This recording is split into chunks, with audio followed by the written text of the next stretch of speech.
हौसला न छोड़, हौसला न छोड़ कर सामना जहान का, हौसला न छोड़ कर सामना जहान का, बदल रहा है देख रंग आसमान का, बदल रहा है देख रंग आसमान का, ये शिकस्त का नहीं ये फतेह का रंग है, ये शिकस्त का नहीं ये फतेह का रंग है, जिंदगी का हर एक कदम, जिंदगी का हर एक कदम एक नई जंग है, जिंदगी का हर एक कदम एक नई जंग है। नमस्कार प्यारे साथियों, टारगेट विद रचित संस्थान के इस ऑनलाइन प्लेटफॉर्म पर मैं रचित सर आप सभी साथियों का आज के इस महामैराथन में जो आज की रणबेरी है, इसके सेशन में आप सभी का हार्दिक स्वागत करता हूं। आशा और उम्मीद करता हूं कि आप सभी स्वस्थ होंगे, मस्त होंगे, व्यस्त होंगे, जबरदस्त होंगे और अपनी पढ़ाई लिखाई को सुचारू रूप से क्रियान्वित कर रहे होंगे।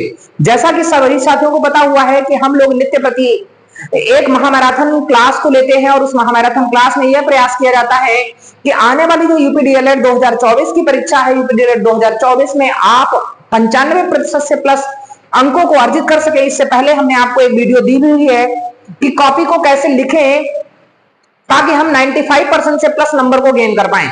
इसके बारे में हमने सभी साथियों को बताया हुआ है और एक वीडियो में यहाँ हमने अलग से रणनीति बताई है कि हम तैयारी को कैसे इंप्रूव करें, हमें क्या करना चाहिए जिससे हम कम समय में बेहतर से बेहतर चीजों को कर पाएं। तो सभी साथियों को हमने यह रणनीति बताई, सभी ने उस वीडियो को देखा होगा और सभी साथियों को वीडियो बहुत पसंद आया। इसके लिए आप सभी का बहुत बहुत धन्यवाद और हम आपके लिए नित्य प्रति कुछ ना कुछ बेहतर करने का प्रयास करते रहेंगे। आज के सेशन में हम लोग हिंदी महामैराथन पर लेकर बात करने वाले हैं। जो डीएलएड 2024 की प्रथम सेमेस्टर की परीक्षा है, इसमें हिंदी विषय के रूप में आपका 25 नंबर का जो पेपर होना है, उसमें क्या क्या चीजें रहने वाली हैं, तो आज की इस महामैराथन में हम इन सब चीजों के बारे में जानने का प्रयास करेंगे। तो सभी साथी एक बार जोरदार तरीके से सेशन को लाइक कर देंगे और सेशन को शेयर कर देंगे, जिससे यह वीडियो ज्यादा लोगों तक पहुंच सके और अधिकाधिक संख्या में सभी साथी हमारे जिनको इस महामैराथन का इंतजार था, वह सभी साथी इस महामैराथन का लाभ ले सके। जो महाआगाज हुआ है, इस महाआगाज का लाभ ले सके। तो बिना किसी देर को किए हुए हम लोग सेशन की शुरुआत करेंगे। तो आज के सेशन में हम लोग क्या क्या पढ़ने वाले हैं, सबसे पहले तो हमें ये पता हो जाना चाहिए कि हमारा सिलेबस क्या रहना चाहिए। सभी साथियों को देखो, जब सिलेबस पता होता है तो कहीं ना कहीं सारी चीजें हमारी बहुत अच्छे से क्लियर हो जाती हैं। तो हम अगर हिंदी विषय में बात करें तो हमारे यहाँ पर क्या क्या रहने वाला है, तो सबसे पहले तो हम लोग पढ़ेंगे यहाँ पर वर्णमाला को, वर्णमाला एज ए सब्जेक्ट के रूप में है। दूसरा साथियों हम लोग यहाँ पर पढ़ेंगे भाषा को कि भाषा क्या रहने वाली है। तीसरा यहाँ पर हम पढ़ेंगे साथी लिपि को। चौथा यहाँ पर पढ़ेंगे हम साथियों विधियों के बारे में, कौन कौन सी विधियां हैं यहाँ पर। और हम लोग नेक्स्ट सेशन पर पढ़ेंगे शब्द विलोम, हमारे जो होने वाले हैं शब्द विलोम है। इसके साथ साथ साथी पर्यायवाची शब्द हैं, उन सभी को चीजों को हम लोग देखेंगे। यहाँ पर पर्यायवाची शब्द हैं और उसके बाद हम लोग साथी यहाँ पर देखेंगे जो हमारी वर्तनी संबंधी अशुद्धियां हैं, वर्तनी संबंधी अशुद्धियां हैं, अशुद्धि को हम लोग चेक करेंगे। इसके साथ साथ साथी हम लोग देखेंगे जो हमारे भाषा कौशल है, भाषा में ही साथियों भाषा देखेंगे, भाषा कौशल देखेंगे, भाषा की उत्पत्ति देखेंगे, भाषा का विकास कैसे हुआ, हमारी संविधान में कितनी भाषाएं हैं, इन सभी सारी चीजों के बारे में हम लोग वहां पर क्या करेंगे, जानेंगे। तो इतना टॉपिक हमें यहाँ पर पढ़ना है साथियों। इतने टॉपिक को पढ़ने के लिए आज हम लोग यहाँ पर उपस्थित हुए हैं। तो सभी साथी इससे पहले इस सिलेबस को रिवाइज कर चुके होंगे, किसी को किसी भी प्रकार की कोई समस्या नहीं हुई होगी। हाँ, ऐसी उम्मीद करते हैं कि सारा सिलेबस आप लोगों ने तैयार कर लिया होगा और आप लोग बेहतर से बेहतर तैयारी कर चुके होंगे। फिर भी आज की इस महामैराथन में हम प्रयास करेंगे हम लोग 90 to 95% सिलेबस को कवर कर पाएं और ज्यादा से ज्यादा चीजें आप इस वीडियो के माध्यम से देख पाएं। साथियों मेरा पूरा प्रयास है कि आज की जो महामैराथन है, इस महामैराथन को अगर आपने पेपर के समय देख लिया तो मेरा वादा है कि आपको फिर और कुछ पढ़ने की जरूरत नहीं पड़ेगी। बस इसी मैराथन को 2 से 3 बार रिकैप कर लेना है। यह आपका एक कह सकते हैं क्या है, एक निचोड़ है जो आपकी परीक्षा में आपके लिए रामबाण सिद्ध होने वाला है। तो सभी साथी एक बार क्या करेंगे, नित्य प्रति की तरह हम अपने आराध्य को याद करेंगे और आराध्य को याद करने के बाद हम मां सरस्वती से प्रार्थना करेंगे कि मां सरस्वती आपको शक्ति प्रदान करे और हमें भी शक्ति प्रदान करे, जिससे हम आप सभी के लिए जो करने चल रहे हैं, जो बेड़ा हमने उठाया है, उस बेड़ा में हम अपना 100% दे सके और आप सभी सफल हो। ठीक है, तो इसी के साथ हम आज के सेशन का आगाज करते हैं। आएगा सबसे पहले जो साथियों हम लोग पढ़ने वाले हैं, क्या पढ़ने वाले हैं, वर्णमाला। सबसे पहले साथियों हम लोग पढ़ने वाले हैं वर्णमाला। अब अगर हम बात करें साथियों वर्णमाला क्या होती है, तो वर्णमाला इसके नाम से ही क्लियर है साथियों कि जो वर्णमाला होती है अर्थात वर्णों का जो समूह होता है, वर्णों का जो समूह होता है साथियों, उसी को हम लोग क्या कहते हैं, वर्णों के समूह को या वर्णों का जो व्यवस्थित समूह होता है, इसी को हम लोग वर्णमाला कहते हैं।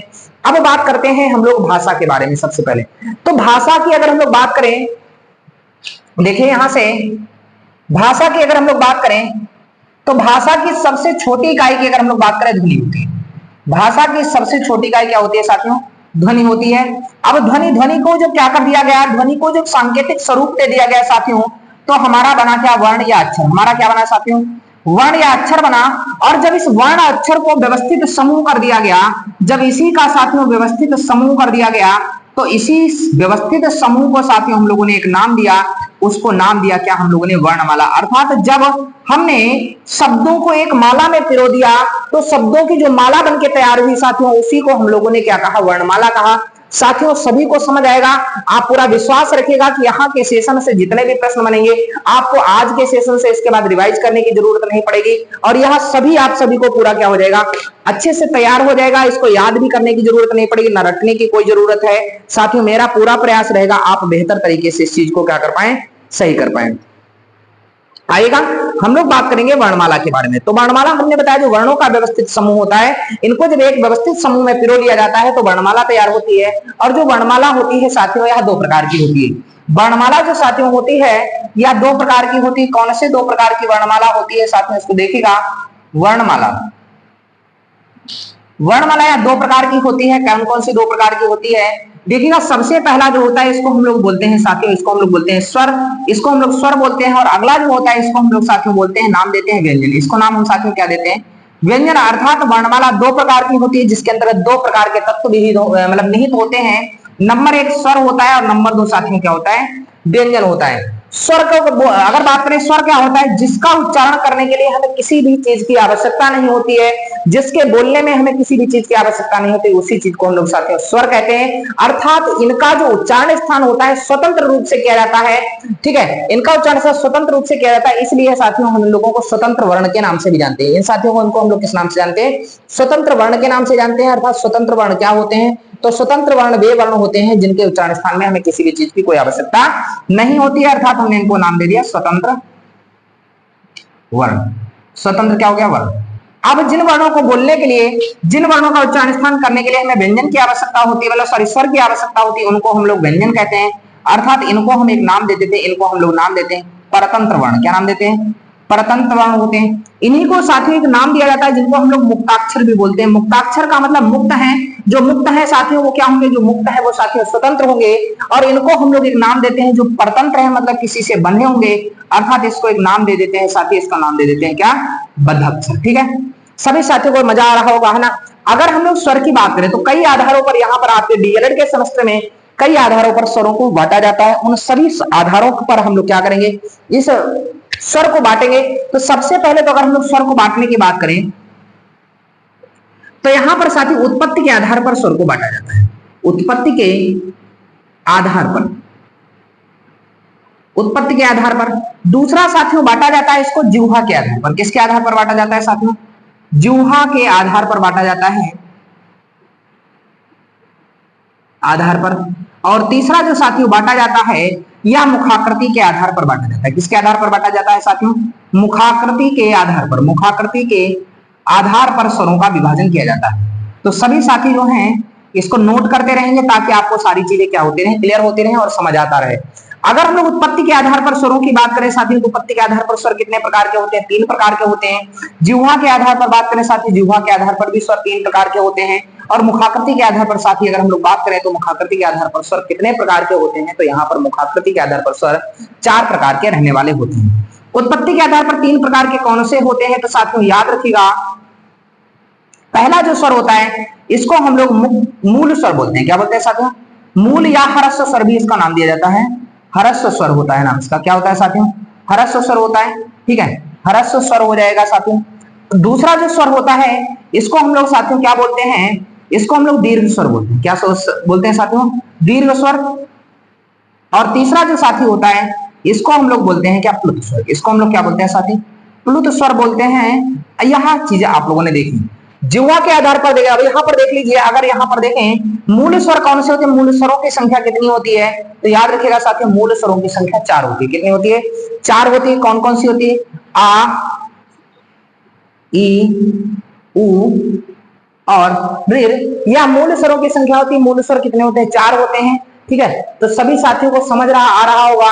ठीक है, सारी चीजें क्लियर दिख रही हैं, आप सभी लोग देखते रहिए, कोई भी चीज ऐसी तो नहीं है कि हमारे द्वारा लिखी जा रही हो आपको बोर्ड में स्पष्ट दिखाई ना दे रही हो, तो आप लोग देखते रहिएगा। अगर हम लोग साथियों दीर्घ स्वर की बात करें और प्लुत स्वर, प्लुत स्वर ऐसे स्वर होते हैं जिनको बोलने में हमें क्या होता है, 2 मात्रा काल से भी ज्यादा का हमें समय लगता है, उनको प्लुत स्वर बोलते हैं। जैसे हमने साथियों बोला राम बोला, आप देख रहे हो यहाँ बकरी हा लगा हुआ है राम, आप ओम का उच्चारण करते हो, ओम के उच्चारण में साथियों क्या होता है ओ, यानी मतलब ऐसे स्वर जो किसी पिछले वाले स्वर की आवृत्ति को बढ़ा देते हैं, उन आवृत्ति को बढ़ा देने के कारण इनको साथियों हम लोग किस नाम से जानते हैं, प्लुत स्वर के नाम से जानते हैं। जो दीर्घ स्वर साथियों होता है यह 2 प्रकार का होता है।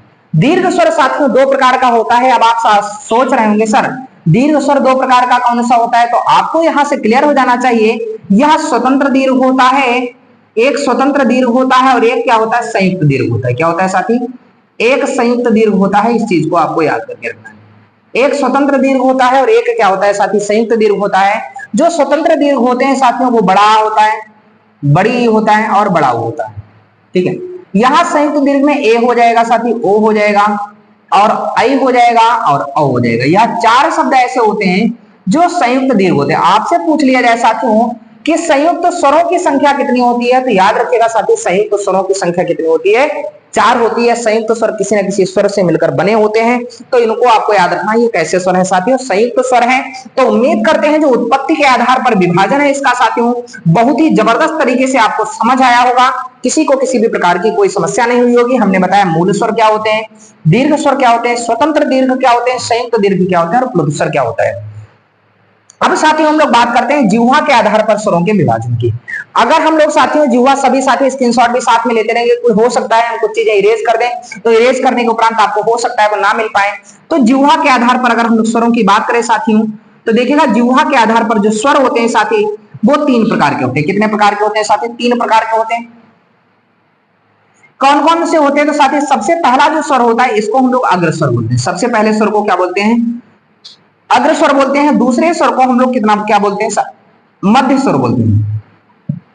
और तीसरे स्वर को साथी हम लोग क्या बोलते हैं, तीसरे स्वर को हम लोग कौन सा स्वर बोलते हैं, तीसरे स्वर को हम लोग पश्च स्वर बोलते हैं। तो यह तीनों स्वर आप लोग देख रहे होंगे। तो अग्र स्वर कौन से होते हैं, मध्य स्वर कौन से होते हैं और पश्च स्वर कौन से होते हैं, तो सभी के बारे में समझे। अगर हम लोग पश्च स्वर की बात करें तो पश्च स्वर यहां पर बड़ा होता है, छोटा ऊ और बड़ा ऊ होता है, और ओ और औ होता है। यह 5 जो अक्षर होते हैं साथियों यह पश्च स्वर के अंतर्गत आते हैं, ठीक है। और जो एक अक्षर होता है छोटा आ, यह हमारा मध्य स्वर के अंतर्गत आता है। और बाकी बचे हुए जितने भी अक्षर होते हैं, छोटा ई और बड़ा ई और ए और ए और इसके अलावा रे, यह अक्षर जो 5 होते हैं साथी ये किसके अंतर्गत आते हैं, अग्र स्वर के अंतर्गत आते हैं। अग्र स्वर के अंतर्गत आते हैं। तो यह 5 अक्षर जो हो गए अग्र स्वर के अंतर्गत हो गए, या मध्य स्वर के अंतर्गत केवल 1 अक्षर हो गया, और पश्च स्वर के अंतर्गत साथी कितने अक्षर हो गए, 5 अक्षर हो गए। इस प्रकार से अगर आप देखेंगे कि स्वरों की जो संख्या होती है साथियों, स्वरों की संख्या कितनी होती है, आप हर जगह देख रहे हैं जब हम स्वरों का डिवीजन कर रहे हैं तो स्वरों के डिवीजन में स्वर होते हैं साथी वो कितने होते हैं, 11 होते हैं। तो सभी चीजों को आप क्लियर कर पा रहे हैं, आप कहीं से भी काउंट कर लीजिएगा साथियों। यहां से देखिए 4 हो गए और 7 कितने हो गए, 11 हो गए।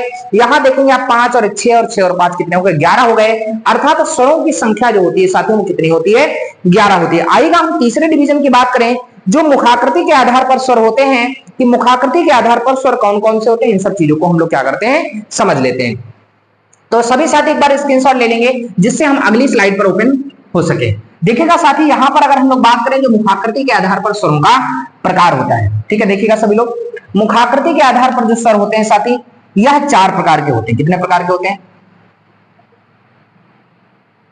मुखाकृति के आधार पर जो स्वर होते हैं साथियों यह 4 प्रकार के होते हैं। कौन कौन से 4 प्रकार के होते हैं साथियों, सबसे पहला जो स्वर होता है इसको हम लोग बोलते हैं समृद्ध स्वर। क्या बोलते हैं साथियों, समृद्ध स्वर।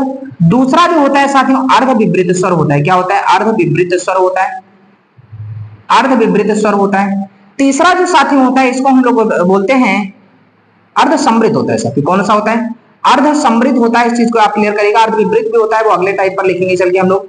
अर्ध समृद्ध स्वर होता है, ठीक है। अगला बात करें तो कौन सा स्वर होता है, अर्ध विवृत स्वर होता है साथियों, अर्ध विवृत स्वर होता है।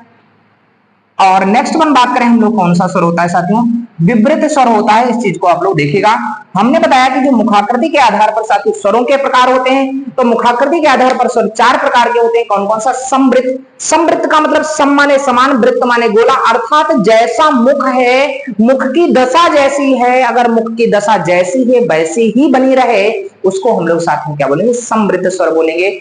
अब होता है अर्ध समृद्ध। अर्ध समृद्ध का मतलब अर्ध माने आधा, सम माने समान, वृत्त माने मुख, अर्थात कह सकते हैं मुख आधा समान रहे, मतलब थोड़े में परिवर्तन हो जाए, तो ऐसे शब्दों को हम लोग अर्ध समृद्ध बोलते हैं। और अर्ध विवृत का मतलब होता है साथियों, अर्ध मतलब आधा, विवृत माने खुला हुआ।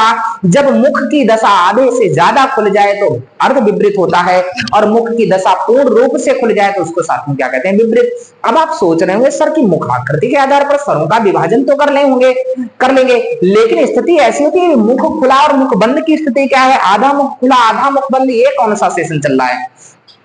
तो साथियों ये सेशन बहुत ही इंटरेस्टेड है, आप सभी लोगों को बहुत ही जबरदस्त तरीके से पढ़ना है। मेरा वादा है कि हम आप सभी लोगों को जो भी चीज आपको डाउट सेशन में रह जाए तो आप कमेंट सेक्शन में लिखिएगा, हम आपको बताएंगे और पूरा प्रयास करेंगे कि यहाँ से आप कोई भी चीज भूल ना पाए और बहुत अच्छे से सारी चीजें आपको क्या हो जाए? याद हो जाए। अब आइएगा हम आपको बताते हैं कि कौन कौन से ऐसे स्वर हैं समृद्ध। जैसे हमने कहा मुख जैसा, अब आप हमारे मुख की दिशा को देखने का प्रयास करेगा, अगर मुख की दिशा में जरा सा भी परिवर्तन लगे तो आप बताइएगा कि हाँ, अगर परिवर्तन ना लगे तो वो समृद्ध स्वर होने वाले हैं, है ना? तो देखिएगा हम आपको बोलने चले, ई ई, मुख की दशा में कोई भी परिवर्तन नहीं है। ऊ ऊ, मतलब मुख जैसा है वैसा ही बना रहे तो उसको समृद्ध कहते हैं, अर्थात यहाँ पर जो अक्षर आएंगे, जो छोटा ई, बड़ा ई, छोटा ऊ और बड़ा ऊ रहेगा, यह 4 अक्षर जो होते हैं वो समृद्ध स्वर होते हैं। अर्ध समृद्ध में साथियों क्या होता है? अर्ध समृद्ध में वे अक्षर आते हैं जिनमें थोड़ा सा परिवर्तन होता है। अब आप थोड़े से परिवर्तन पर देखिए, ए ओ, मतलब हमारे मुख की दशा में हल्का सा परिवर्तन हो रहा है। मुख की दशा में हल्का सा परिवर्तन हो गया तो साथियों याद रखिएगा अर्ध समृद्ध हो जाएगा। तो यहाँ पर अर्ध समृद्ध अक्षरों की संख्या साथियों कितनी है? 2 है। अर्ध विवृत अक्षर में कौन सा? अगर थोड़ा ज्यादा परिवर्तन हो जाए, आप देखिएगा ए औ आ, हल्का सा परिवर्तन हो रहा, हल्के से ज्यादा परिवर्तन हो रहा है, अर्थ यहां पर क्या हो जाएगा साथियों? ए हो जाएगा, औ हो जाएगा और छोटा आ हो जाएगा। और विपरीत में पूरा मुख खुल जाए तो इसमें कौन सा आएगा? तो साथियों इसमें बड़ा आ जाएगा। तो यह जो अक्षर रहे हमारे, यह कौन से अक्षर रहे? तो साथियों याद रखिएगा, यह समृद्ध हो गए, यह अर्ध समृद्ध हो गए, यह अर्ध विवृत स्वर हो गए साथी, और यह हमारे जो स्वर हो गए यह कौन से हो गए? विवृत स्वर हो गए। तो यह सभी लोगों को यह सारी चीजें क्लियर हो गई होंगी। अब हम लोग बात करते हैं किस पर? व्यंजन पर। जो हमारे परतंत्र वर्ण होते हैं, व्यंजनों की संख्या कितनी होती है, इन सब सारी चीजों पर हम लोग बात करने वाले हैं। आइएगा सभी साथी।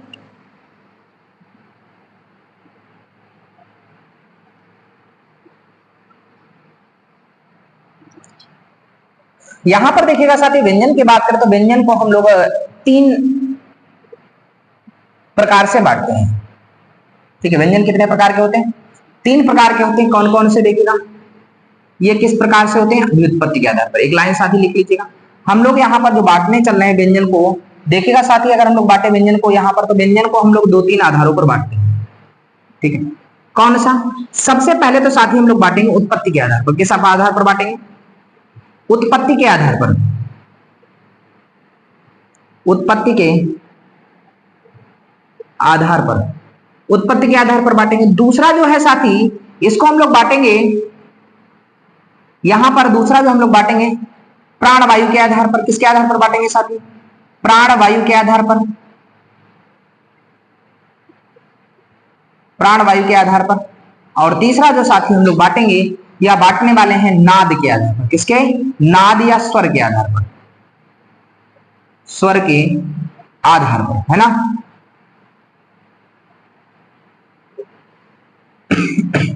तो यहां पर देखिएगा, अगर हम लोग उत्पत्ति के आधार पर व्यंजन की बात करें तो यहां पर व्यंजन जो है कितने होते हैं? हम लोग यहां पर पढ़ने वाले हैं 33 व्यंजनों को पढ़ने वाले हैं। कितने व्यंजनों को पढ़ने वाले हैं? 33 व्यंजनों को यहां पर पढ़ने वाले हैं। तो उत्पत्ति के आधार पर 3 प्रकार के कौन कौन से व्यंजन होते हैं साथी? यहां पर देखिएगा, उत्पत्ति के आधार पर 3 प्रकार के व्यंजन कौन से रहने वाले हैं। सबसे पहला साथी है, इसको हम लोग बोलते हैं स्पर्श व्यंजन। क्या बोलते हैं? स्पर्श व्यंजन। दूसरा साथी है यहां पर देखिएगा, इसको हम लोग बोलते हैं अंतस्थ व्यंजन। क्या बोलते हैं साथी? अंतस्थ व्यंजन। और जो थर्ड वाला साथियों है, इसको हम लोग बोलते हैं साथियों क्या, इसको हम लोग बोलते हैं ऊष्म व्यंजन। क्या बोलते हैं साथी? ऊष्म व्यंजन बोलते हैं। स्पर्श व्यंजन की संख्या की बात करें तो साथियों याद रखिए, स्पर्श व्यंजन की संख्या कितनी होती है? 25 होती है। अंतस्थ व्यंजन की संख्या साथी कितनी होती है? 4 होती है।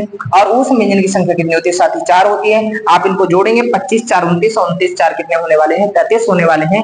तो यह सभी साथियों को आपको व्यंजन की स्थिति पता चल रही होगी और सभी चीजों को आप लोग समझ रहे होंगे। अगर वास्तविकता आप सभी को ये वीडियो अच्छा लग रहा है तो वीडियो को अभी तक आप लोगों ने जो लाइक नहीं किया, वीडियो को लाइक कर दीजिए और वीडियो को शेयर कर दीजिए। शेयर करने से क्या होगा, ये वीडियो जो होगा यूट्यूब के सजेशन में लगेगा और यूट्यूब के सजेशन में लगने पर क्या होगा, ज्यादा से ज्यादा हमारे साथी जो हमारे डीएलएड प्रथम सेमेस्टर में प्रवेश लिए हैं, पहली बार हैं, फ्रेशर हैं, उन सभी साथियों का अधिकाधिक संख्या में भला हो सकेगा और लाभ भी कह सकते हैं। परोपकार, जब आप किसी पर परोपकार करते हैं तो पुण्य की वृद्धि होती है। जब आप किसी पर परोपकार करते हैं, परोपकाराय पुण्य, अर्थात परोपकार से पुण्य की वृद्धि होती है। पाए पाए पर परिणम। और क्या होता है, जब आप दूसरे को सताते हैं तो पाप की वृद्धि होती है। हमें यहाँ पर परोपकार करना है, वीडियो को ज्यादा से ज्यादा क्या करना है? शेयर करना है। हम आपके लिए कार्य कर रहे हैं, आप दूसरों के लिए कार्य करते रहिए। आपका कार्य है शेयर करना और मेरा कार्य है आपको कंटेंट, बेहतर कंटेंट उपलब्ध करवाना। तो सभी साथी यहाँ पर देखेंगे, जो स्पर्श व्यंजन होते हैं वो कौन से होते हैं? तो का से लेकर मां तक जितने भी अक्षर होते हैं, इन्हीं को साथी हम लोग क्या बोलते हैं? इन्हीं को स्पर्श व्यंजन बोलते हैं। अब कौन कौन से होते हैं? का खा गा घा, वहां चा छा जा झा, यहाँ टा ठा डा ढा णा, ता था दा धा ना, पा फा बा भा और मां। यह सभी के सभी 25 के 25 अक्षर जो होने वाले हैं साथियों, यह स्पर्श व्यंजन के अंतर्गत काउंट होने वाले हैं। अंतस्थ व्यंजन की साथियों अगर हम लोग बात करें, जो अंतस्थ व्यंजन होते हैं 4 होते हैं। कौन कौन से होते हैं? या, वा, रा और ला। ठीक है, ये हमारे अंतस्थ व्यंजन हो गए। और ऊष्म व्यंजन की बात करें साथियों, तो ऊष्म व्यंजन कौन कौन से हो गए? तो देखिए, देखिएगा साथियों, शा, शा, शा और हा। अब यहां पर देखिएगा, जो साथी ये वाले अक्षर होते हैं, इनको हम लोग अर्धस्वर भी कहते हैं। इनको हम लोग क्या बोलते हैं साथी? अर्धस्वर भी बोलते हैं। ला जो होता है, इसको हम लोग पार्श्विक व्यंजन भी बोलते हैं। ला को क्या बोलते हैं साथी? पार्श्विक व्यंजन भी बोलते हैं। और रा को हम लोग प्रकंपित व्यंजन बोलते हैं। रा को हम लोग क्या बोलते हैं? आपसे प्रश्न बनेगा, निम्न में से कौन सा प्रकंपित या लुंठित व्यंजन है? तो याद रखिएगा, प्रकंपित या लुंठित व्यंजन कौन सा है साथी? रा है। इस चीज को आप लोग देख लीजिएगा। या ऊष्म व्यंजन है, इनको हम लोग ऊष्म व्यंजन है। इस हा को साथियों हम लोग स्वर यंत्रमुखी भी बोलते हैं। क्या बोलते हैं साथियों? स्वर यंत्रमुखी भी बोलते हैं। इसको साथियों हम एक नाम देते हैं, काकल्य व्यंजन भी बोलते हैं। क्या बोलते हैं साथियों? काकल्य व्यंजन भी बोलते हैं। इसको एक नाम और देते हैं, जिसको हम लोग उरस्थ वर्ण बोलते हैं। क्या बोलते हैं साथियों? उरस्थ। तो आपसे पूछे उरस्थ वर्ण कौन सा है? हा है। काकल्य व्यंजन कौन सा है? हा है। स्वर यंत्रमुखी व्यंजन कौन सा है? हा है। यानी प्रत्येक दशा में हमें किसी भी प्रकार की कोई गलती नहीं करनी है और इन सभी चीजों को क्या करना है? पहचान लेना है। तो सभी साथियों को क्लियर हो गया होगा। आइएगा हम लोग बात करते हैं प्राणवायु के आधार पर व्यंजन के प्रकार। प्राणवायु के आधार पर अगर साथी हम लोग बात करें, तो प्राणवायु के आधार पर व्यंजन जो होता है साथियों, वो 2 प्रकार का होता है। प्राणवायु के आधार पर व्यंजन कितने प्रकार का होता है साथियों? 2 प्रकार का होता है। कौन कौन सा होता है? इसको हम साथी बोलते हैं, एक को हम लोग अल्प प्राण बोलते हैं और एक को हम लोग साथी महाप्राण बोलते हैं। एक को हम लोग क्या बोलते हैं? अल्प प्राण बोलते हैं और एक को हम साथी क्या बोलते हैं? महाप्राण बोलते हैं। अल्प प्राण और महाप्राण कौन कौन से अक्षर होते हैं जो साथी अल्प प्राण के अंतर्गत आते हैं और कौन कौन से अक्षर ऐसे होते हैं जो महाप्राण के अंतर्गत आते हैं? तो प्रत्येक वर्ग का जो पहला, तीसरा और पांचवा वर्ण होता है, यह सभी का अल्प प्राण होता है। प्रत्येक वर्ग का पहला, तीसरा और पांचवा जो वर्ण होता है अल्प प्राण होता है। और इसके अलावा जो अंतस्थ वर्ण होते हैं साथियों, अब अंतस्थ वर्ण हम लिखवा चुके हैं, आप देखिएगा। प्रत्येक वर्ग का पहला, तीसरा, पांचवा होने का मतलब क्या है? 1 3 5 का मतलब जैसे हमने क, ख, ग, घ और यह हमने वहां लिखा, इसका पहला वर्ण, तीसरा वर्ण और पांचवा, ये जो वर्ण होंगे साथी, यह वर्ण होंगे, यह अल्प प्राण होंगे। ऐसे आपका अगला वर्ग आएगा, चा, छा, जा, झा, इस प्रकार से अल्प प्राण के अंतर्गत आएंगे। और अंतस्थ वर्ण जो आपके या, रा, ला और वा है, यह अल्प प्राण के अंतर्गत आएंगे।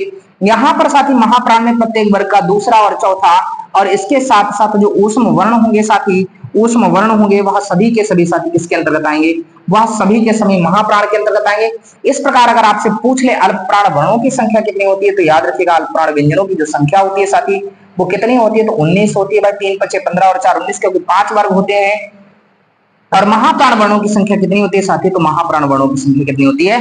14 होती है। तो यह चीजें आपको क्लियर हो गई होंगी। 14 क्लियर हो गया होगा, तो यानी कि अल्पप्राण अपने महाप्राण देख लिया। अब आइएगा साथी, हम लोग नाद के आधार पर बात कर लेते हैं। नाद के आधार पर जो व्यंजन होते हैं वो कौन कौन से होते हैं और कितने प्रकार के होते हैं। आइएगा हम लोग बात करते हैं नाद के आधार पर व्यंजन के प्रकार। तो नाद के आधार पर व्यंजन के प्रकार की बात करें तो नाद के आधार पर व्यंजन कितने प्रकार के होते हैं? 2 प्रकार के होते हैं। कौन कौन से होते हैं? एक आघोष जिसमें नाद नहीं होता है, अघोष कहलाते हैं। आधन घोष, घोष मतलब होता है शोर और आ का मतलब नहीं, अर्थात शोर नहीं होगा, आघोष। और इसको बोलते हैं साघोष, मतलब घोष सहित इसी को साघोष भी बोलते हैं और इसी को साथ ही हम लोग घोष व्यंजन भी बोलते हैं। ठीक है, अब देखिएगा यहां पर बात करें तो प्रत्येक वर्ग का जो पहला और दूसरा वर्ण होता है साथी, प्रत्येक वर्ग का पहला और दूसरा वर्ण जो होता है वो अघोष होता है और प्रत्येक वर्ग का तीसरा, चौथा और पांचवा यह जो वर्ण होते हैं या कौन से होते हैं? सघोष होते हैं। कैसे होते हैं साथी? सघोष होते हैं। और याद रखिएगा, और इसके अलावा ये जो तीनों सकार होते हैं साथी, वो तीनों सकार जो होते हैं वो भी हमारे आघोष के अंतर्गत आते हैं। और इसके अलावा या, रा, ला, वा और हा जो होते हैं यह सभी के सभी सघोष के अंतर्गत आते हैं। यह चीज आप लोग क्या करिएगा? क्लियर करिएगा। सभी लोगों को यह चीजें समझ आ रही होंगी। यहां पर अगर आघोष वर्णों की बात करें तो 2 पंचे 10 और 3 13, अर्थात आघोष वर्णों की संख्या 13 हो गई। यहां पर बात करें तो यहां पर सघोष वर्णों की संख्या कितनी हो गई साथियों? 20 हो गई। तो यहां पर चाहे अगर आपसे संख्या पूछे, कुछ भी पूछा जाए, हमें डरना नहीं है और सारी चीजों को हमें अच्छे से क्या कर देना है? अच्छे से क्लियर कर लेना है। किसी को किसी भी प्रकार की कोई समस्या नहीं होगी। तो सभी साथी बताएंगे, सभी को वर्णमाला क्लियर समझ में आ रही है? तो अगर सभी साथी समझ में आ रहे हैं तो सभी लोग क्या कर देंगे? जोरदार सेशन को लाइक कर देंगे और शेयर कर देंगे।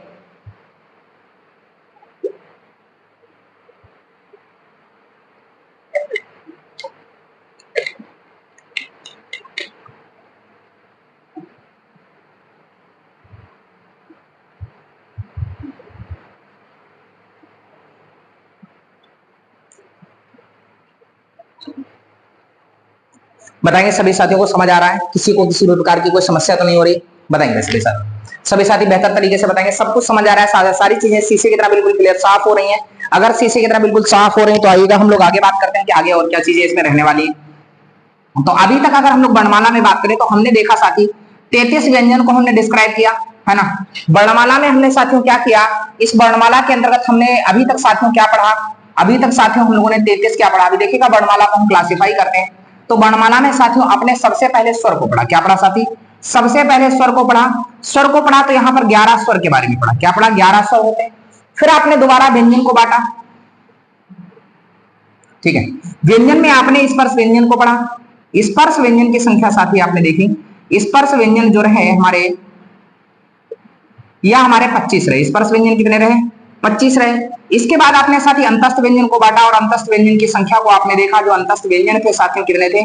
4 थी। इसके बाद साथी आपने ऊष्म व्यंजन को बांटा। इसके बाद साथी किसको बांटा? और इनकी भी संख्या साथी कितनी थी? इनकी भी संख्या कितनी थी साथी? 4 थी। इनकी संख्या कितनी थी? 4 थी। इस प्रकार आपको टोटल कितने अक्षर को पढ़ चुके? 44 अक्षर को पढ़ चुके। इसके बाद बात करते हैं साथी, देखिएगा यहां पर जो होता है अयोगवाह वर्ण होते हैं। कौन से होते हैं? अयोगवाह। और इनकी संख्या कितनी होती है साथी? 2 होती है। इनकी संख्या कितनी होती है? 2 होती है। अब आप सोच रहे होंगे अयोगवाह वर्ण 2 कौन कौन से होते हैं? तो साथी याद रखिएगा अंग और आ। क्या होते हैं?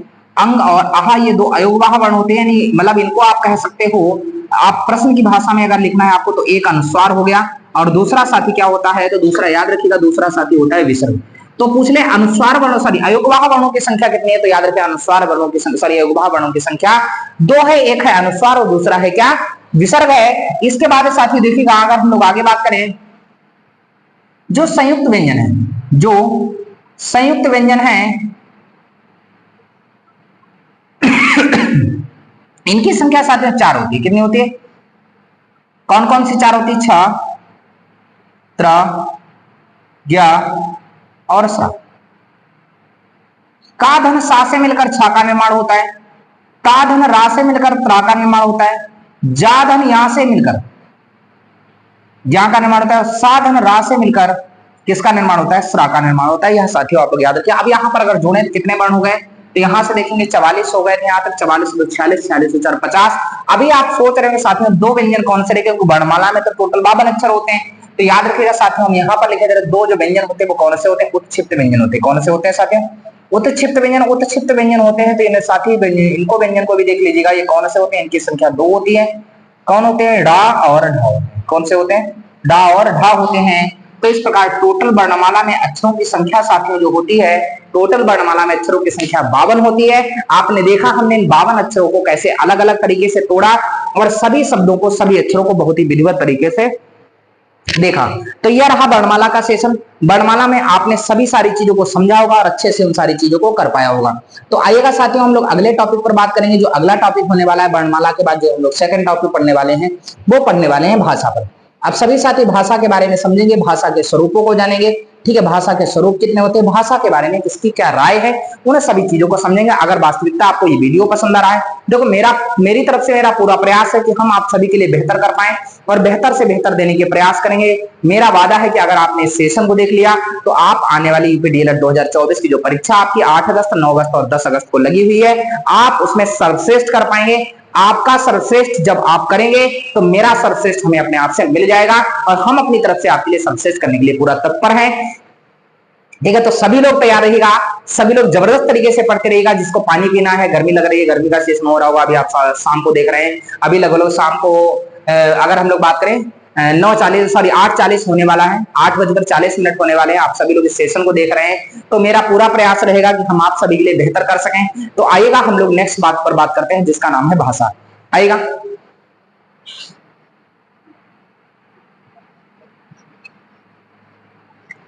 तो भाषा में आइएगा साथियों। अगर हम लोग भाषा की बात करें, जो भाषा है यह बहुत जरूरी है। भाषा की अगर स्थिति की बात करें तो भाषा शब्द जो है संस्कृत के किस शब्द से लिया गया है? भाषा शब्द जो है संस्कृत के भाष शब्द से लिया गया है। भाषा शब्द जो है संस्कृत के किस शब्द से लिया गया है साथियों? भाष शब्द से लिया गया। तो इस चीज को आप क्लियर करते रहिएगा, सारी चीजों को समझते रहिएगा, तो मेरा पूरा प्रयास रहेगा हम आपको बेहतर समझा पाए। भाष धातु से हुई है और जिसका अर्थ होता है किसी भी चीज को व्यक्त करना, अर्थात कह सकते हैं अगर भाषा को हम परिभाषित करें तो भाषा को परिभाषित करने का मतलब ये हो जाएगा विचारों और भावों और इच्छाओं की जो अभिव्यक्ति होती है वो किसके माध्यम से होती है? चाहे वो विचार हो, चाहे वो हमारी भाषा हो, चाहे वो हमारी अभिव्यक्ति हो, चाहे वो हमारी इच्छा हो, इसको व्यक्त करने के जो लिए हम जिस माध्यम का प्रयोग करते हैं साथियों, वही माध्यम हमारा क्या है? वही माध्यम क्या है? भाषा है। और भाषा के अगर हम लोग बात करें तो भाषा के 2 स्वरूप होते हैं। भाषा के कितने स्वरूप होते हैं साथियों? 2 स्वरूप होते हैं। पहला स्वरूप मौखिक भाषा होता है और दूसरा स्वरूप लिखित भाषा होता है। जब हम किसी के विचारों को, अपने विचारों को बोलकर प्रकट करते हैं और उसके विचारों, जब वह बोल रहा है उसके विचारों को समझते हैं, वो भाषा की अभिव्यक्ति क्या होती है? अपने विचारों को बोलना और दूसरे के प्रकट किए हुए विचारों को समझ लेना, यही भाषा की अभिव्यक्ति है। तो हमने बोला भाषा के 2 स्वरूप होते हैं। पहला होता है मौखिक भाषा और दूसरा होता है क्या? हमारा लिखित भाषा। तो जब हम भाषा को, जब हम बोलकर किसी अपने विचारों को प्रकट करते हैं तो इसको मौखिक भाषा कहते हैं, और वही विचार जब हम लिखकर प्रकट करते हैं तो हम इसको लिखित भाषा बोलते हैं।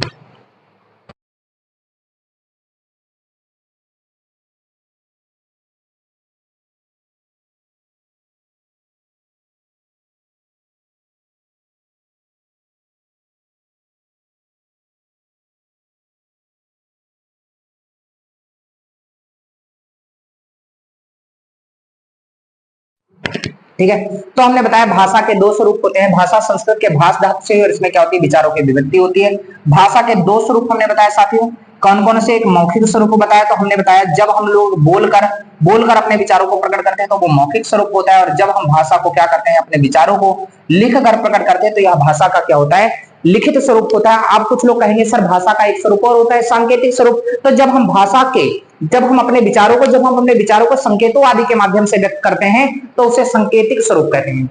जैसे हम आपसे पूछे कि भाई आपके क्या हाल चाल, तो आप कहेंगे भाई, है ना, तो इसका मतलब है सांकेतिक स्वरूप। आप तुरंत समझ जाएंगे हाँ इसका मतलब क्या होने वाला, वेस्ट होने वाला है। ठीक है, और अगर ऐसे कर देंगे इसका मतलब क्या होगा? डिसलाइक हो जाएगा, हमारा जो स्वास्थ्य है अच्छा नहीं है। तो इसका मतलब होता है जब हम अपने संकेतों, विभिन्न इशारों के माध्यम से भाषा को प्रकट करते हैं, अपने विचारों को प्रकट करते हैं, तो इसको भाषा का हम लोग सांकेतिक स्वरूप कहते हैं। इसको भाषा का साथ में हम लोग सांकेतिक स्वरूप कहते हैं। अब अगर हम लोग इसके संवैधानिक स्तर की बात करें, संवैधानिक स्वरूप की बात करें, देखो साथियों बिल्कुल अच्छे से सेशन को देखिएगा। हम बहुत ही सारी चीजों को, जितनी चीजें आपके काम की हैं, जितना चीजें आपसे पूछी जा सकती हैं, ठीक है, हम उन सभी चीजों को यहाँ पर लेने वाले हैं। तो सभी साथी जो है बहुत अच्छे तरीके से समझते रहेंगे। अगर हम इसके संवैधानिक स्वरूप की बात करें तो जो संवैधानिक स्वरूप है, संविधान की अनुसूची नंबर 8 में इसका वर्णन है, यानी कि भाषा का जो वर्णन है संविधान की अनुसूची किसमें वर्णित है, संविधान की अनुसूची 8 में वर्णित है। और अगर हम लोग मूल संविधान की बात करें साथी, मूल संविधान की अनुसूची 8 में जो भाषाओं की संख्या थी साथी, जो भाषाओं की संख्या थी वो कितनी थी, 14 भाषाएं थी। मूल संविधान में कितनी भाषाएं थी साथियों, 14 भाषाएं। अब आप सोच रहे होंगे साथी मूल संविधान में तो 14 भाषाएं थी लेकिन वर्तमान में तो 22 भाषाएं, इसका मतलब कहीं ना कहीं भाषाओं को ऐड किया गया। तो बिल्कुल साथी भाषाओं को क्या किया गया है, भाषाओं को जोड़ा गया है। अब 22 भाषाएं कैसे बनती हैं 14 भाषाओं के बाद, तो उन सभी चीजों को हम लोग क्या कर लेते हैं, उन सभी चीजों को हम लोग समझ लेते हैं। देखिएगा हम लोग 14 भाषाओं से 22 भाषाएं बना लेते हैं। तो यहाँ पर हुआ क्या साथियों, देखिएगा हमने बताया कि यहाँ पर संवैधानिक स्वरूप में हमने बताया अनुसूची 8 में भाषाओं का वर्णन है, मूल संविधान में 14 भाषाएं। फिर क्या हुआ, एक संविधान संशोधन सन 1967 में होता है। 1967 में जब संविधान संशोधन हुआ, यानी कि कह सकते हैं जो आपकी 14 और 8 भाषाएं, कितनी भाषाएं साथी, 8 भाषाएं जो जोड़ी गई, 8 भाषाएं, 8 भाषा कब जोड़ी गई इन पर बात करते हैं। 8 भाषा कब जोड़ी गई इन पर हम लोग बात करते हैं। तो पहले अगर बात करें, ध्यान से देखिएगा साथियों, 1967 में एक 15वीं भाषा जोड़ी जाती, 1967 में एक भाषा जोड़ी गई, वो कौन सी भाषा थी, 15वीं भाषा थी। और 15वीं भाषा के रूप में साथियों जो जोड़ी गई वो भाषा थी कौन सी, सिंधी भाषा जोड़ी गई। तो इस प्रकार से संविधान में कुल कितनी भाषाएं हो गई, संविधान में भाषाओं की संख्या साथियों जो हो गई, संविधान में भाषाओं की संख्या 15 हो गई। फिर क्या होता है, एक बार संविधान संशोधन फिर होता है 1992 में, 1992 में संविधान संशोधन होता है।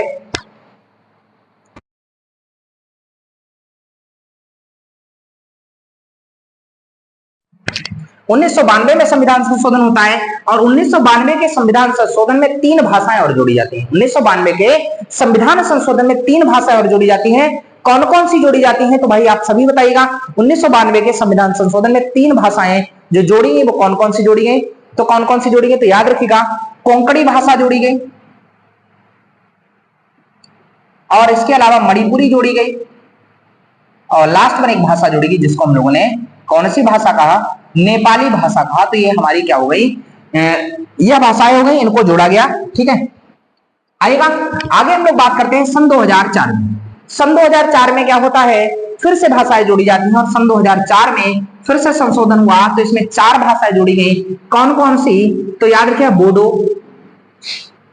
डोंगरी, बोडो डोंगरी, मैथिली और संथाली, मैथिली और संथाली, यह 4 भाषाएं जोड़ी गई। तो इस प्रकार से आप देखेंगे टोटल जो भाषाओं की संख्या हुई साथियों 14 भाषाएं वो थी और एक 15 और 3 18 और 4 22 भाषाएं हो गई।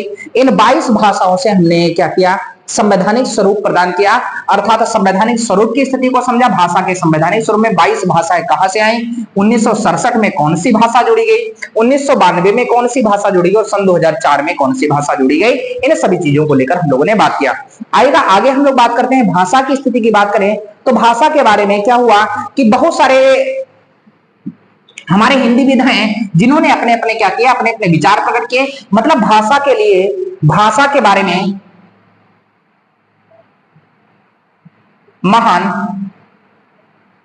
हिंदी विदों के विचार, जो हमारे हिंदी विद हुए हैं, ठीक है, हिंदी विदों के विचार क्या क्या है, उन्होंने भाषा के बारे में क्या कहा, उन सभी चीजों को हम लोग समझ लेते हैं। क्योंकि आपके सेशन में हो सकता है साथियों, हो सकता है एक आध परिभाषा भी पूछ ली जाए, तो उन परिभाषा को आप लोग क्या करिएगा, नोट करिएगा और समझिएगा। क्योंकि हो सकता है आपसे परिभाषा लिखने को तो नहीं कहेंगे, लेकिन हो सकता है एक लाइन में आपसे पूछ लिया जाए कि एक लाइन में परिभाषा पूछने की, यह परिभाषा दी गई जो है वो किसकी है, तो आपको बताना है।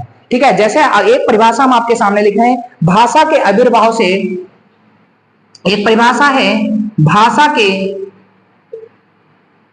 आविर्भाव से सारा संसार, भाषा के आविर्भाव से सारा संसार गूंगों की विराट बस्ती बनने से बच गया। गूंगों की विराट बस्ती बनने से बच गया। बस्ती बनने से क्या हो गया, बनने से बच गया। अब पूछ लिया जाएगा यह कथन किसका है, तो याद रखिएगा यह कथन किसका है, तो याद रखिएगा यह कथन है डॉक्टर सीताराम चतुर्वेदी का। किसका कथन है साथियों? डॉक्टर सीताराम। हमें सारे कथन नहीं याद ले, लेकिन कुछ इंपॉर्टेंट है जो हमें लग रहे हैं कि यह डीएलएड की परीक्षा में आपसे पूछे जा सकते हैं, तो हम उनको आपको लिखाई दे रहे हैं। तो भाषा के आविर्भाव में सारा संसार गूंगों की विराट बस्ती बनने से बच गया, तो यह कथन रहने वाला है किसका? तो यह कथन है डॉक्टर सीताराम चतुर्वेदी का। आएगा अगली चीज पर बात करते हैं, ध्वन्यात्मक शब्दों द्वारा, ध्वन्यात्मक शब्दों द्वारा विचारों का प्रकटीकरण, विचारों का प्रकटीकरण ही भाषा है। प्रकटीकरण ही भाषा है। यह कहने वाले कौन थे? तो याद रखिएगा, यह भाषा है तो यह कहने वाले थे कौन? स्वीट महोदय। कौन कहने वाले थे? स्वीट। बड़े मीठे आदमी थे, है ना। देखो इनके नाम से ही क्लियर हो रहा हो, आपके मुंह में जलेबी जैसा पानी आ रहा होगा। तो स्वीट महोदय जो थे, स्वीट महोदय ने बताया था कि अगर ध्वन्यात्मक शब्दों द्वारा आप विचारों का प्रकटीकरण करते हैं तो वही माध्यम क्या कहलाएगा? वही माध्यम आपका क्या कहलाएगा? भाषा कहलाएगा। एक परिभाषा और है, भाषा जो होता है, भाषा ध्वनि संकेतों का व्यवहार है। भाषा ध्वनि संकेतों का क्या है? व्यवहार है। तो भाषा ध्वनि संकेतों का व्यवहार है, ऐसा बताने वाले कौन थे? तो ऐसा बताने वाले एक भाई साहब थे जिनका नाम था, जो हमारे हिंदीविद थे, महान श्याम हिंदीविद श्याम सुंदर दास जी थे। महान हिंदीविद कौन थे साथियों? श्याम सुंदर दास थे। और श्याम सुंदर दास ने बताया हुआ था कि भाषा ध्वनि संकेतों का व्यवहार है। भाषा हमारे क्या करता है? ध्वनियों की तरफ संकेत करता है, जिससे व्यवहारित होती है। इसी चीज को हम लोग भाषा कहते हैं। मतलब संकेतों आदि के माध्यम से जब हम अपने विचारों का प्रकटीकरण करते हैं साथियों, वही क्या हो जाएगा? वही हो जाएगा साथियों भाषा हो जाएगा। तो ऐसा किसने बताया था? ऐसा श्याम सुंदर दास ने बताया हुआ था। तो यह चीज आपको याद करके रखना है। और लास्ट एक परिभाषा एक और देखिएगा, लिखा अर्थवान कंठोदगीर्ण, अर्थवान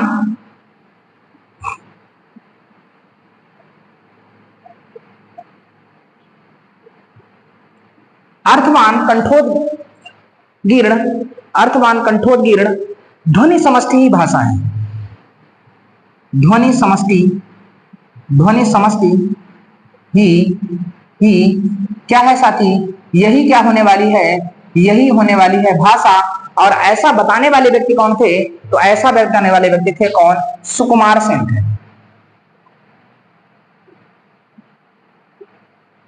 सुकुमार सेन थे। ठीक है, तो यह चार परिभाषाएं आपको याद रखनी है। तो हिंदी के बारे में, भाषा के बारे में जो हिंदूविदों ने विचार दिया, इनके विचारों को आप लोगों ने समझा, तो यह चीज जो है आपके किसमें आएगी? तो इन सब चीजों को आप लोग क्या करिएगा? देख लीजिएगा। अब बात करते हैं जो भाषा का महत्व होता है। भाषा का महत्व कौन कौन सा होता है? तो याद रखिएगा साथियों, आपको क्या करना है? देखो जैसे नंबर में प्रश्न बनता चला है, अगर एक नंबर में प्रश्न बनता है 1 नंबर के हिसाब से लिख देना है, 2 नंबर में प्रश्न बनता है 2 नंबर के हिसाब से लिख देना, 3 नंबर में प्रश्न बनता है, आपको एक एक हेडिंग डालकर 2-2 3-3 लाइनें आपको उनके बारे में लिख देना है। हम आपको बता रहे हैं कि भाषा का महत्व क्या है। ठीक है, तो सभी साथी क्या करेंगे? इसको नोट कर लेंगे, चाहे लिख लेंगे, चाहे इस वीडियो को 3 से 4 बार देख लेंगे। तो यह सभी चीजें आपके लिए बहुत ही इंपॉर्टेंट रहेंगी। अब बात करते हैं हम लोग भाषा के महत्व पर।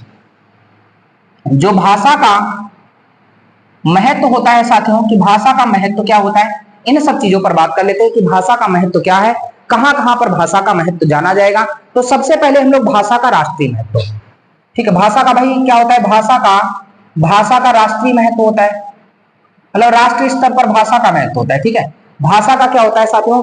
भाषा का राष्ट्रीय महत्व होता है। यानी किसी भी समाज की जो अच्छी बुरी आदतें होती हैं, किसी भी समाज की जो अच्छी बुरी आदतें होती है, वो कहां से उत्पन्न होती हैं? भाषा से होती हैं। और वही अच्छी बुरी आदतें धीरे धीरे हमारे राष्ट्र में परिणत होने लग जाती हैं। तो यही स्थिति रहेगी भाषा के राष्ट्रीय महत्व की। अर्थात कह सकते हैं जो भारतीय विद्वान थे, इन भारतीय विद्वानों के अनुसार अगर देखें, संस्कृत सभी भाषाओं की जननी है। अगर हम लोग देखें राष्ट्रीय भाषा का जो राष्ट्रीय महत्व है, तो यहां पर अगर हम बात करें, जो सबसे हमारी प्राचीनतम भाषा है, प्राचीनतम भाषा है संस्कृत। संस्कृत क्या होती है? सभी भाषाओं की आदि जननी होती है। अर्थात कह सकते हैं संस्कृत भाषा से ही सभी भाषाओं की उत्पत्ति मानी जाती है। अर्थात कह सकते हैं जो अन्य भाषाएं हैं वो संस्कृत की ऋणी हैं। अन्य भाषाएं जो संस्कृत की क्या है? ऋणी हैं। अर्थात कह सकते हैं संस्कृत ही इस राष्ट्र की राष्ट्रीय भाषा हो जाएगी। भाषा का राष्ट्रीय महत्व। अगला देखिएगा साथियों, हम लोग बात करते हैं भाषा का सांस्कृतिक एवं साहित्यिक महत्व। तो आप लोग इसके बारे में थोड़ा थोड़ा अपना लिख लीजिएगा। भाषा का सांस्कृतिक महत्व होता है, सांस्कृतिक एवं साहित्यिक महत्व। भाषा का सांस्कृतिक एवं साहित्यिक महत्व, है ना। अब भाई भाषा का सांस्कृतिक महत्व क्या होता है, तो भाषा के सांस्कृतिक महत्व की बात करें तो भाषा केवल भाव संप्रेषण का स्थूल साधन नहीं है। भाषा केवल भाव संप्रेषण का स्थूल साधन नहीं, अपितु भाषा के माध्यम से हम विभिन्न संस्कृतियों से परिचित होते हैं। कहाँ किस राष्ट्र की संस्कृति कैसी है, कहाँ की कल्चर कैसी है और कहाँ के धर्म के बारे में क्या क्या स्थितियां चल रही हैं, तो उन सभी चीजों को हम लोग भाषा के माध्यम से जानते हैं। जैसे मान लो अभी हम किसी दूसरे प्रदेश में गए, वहां की संस्कृति कैसी है, वहां के लोग हमें जानेंगे। जब हमें वहां की भाषा के बारे में ही नहीं पता होगा तो वहां की संस्कृति हम साथियों कैसे जान पाएंगे। अर्थात भाषा का सांस्कृतिक तो क्या कब हमें पता चलता है, जब हम किसी दूसरी जगह पर जाते हैं, वहां के संस्कृतियां, वहां के धर्म, वहां की बोली, वहां के परिवेश आदि से परिचित होने के लिए हमें कहीं ना कहीं उस भाषा की जरूरत पड़ती है जो वहां की परिवेशी भाषा है। तो यह भाषा का क्या हो जाएगा, सांस्कृतिक महत्व हो जाएगा।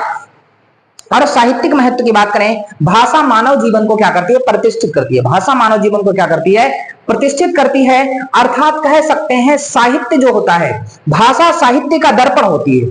जैसे कोई भी साहित्य लिखा गया तो वो किसी न किसी एक भाषा में दिया जाएगा। हो सकता है वो हिंदी भाषा में लिखा गया हो सकता है वो अंग्रेजी भाषा का साहित्य हो सकता है वो उर्दू भाषा का साहित्य हो। अर्थात साहित्य क्या होता है, भाषा क्या होती है, साहित्य का दर्पण होती है। भाषा ही दिखाती है कि साहित्य कैसा होने वाला है और उस साहित्य के बारे में क्या विचार है। तो यही स्थिति क्या रहेगी, भाषा का साहित्यिक महत्व के बारे में रहने वाली है। अब साथियों आइएगा, हम लोग जानते हैं भाषा के राष्ट्रीय महत्व को हम लोगों ने समझा, सांस्कृतिक महत्व को समझा और भाषा के साहित्यिक महत्व को समझा।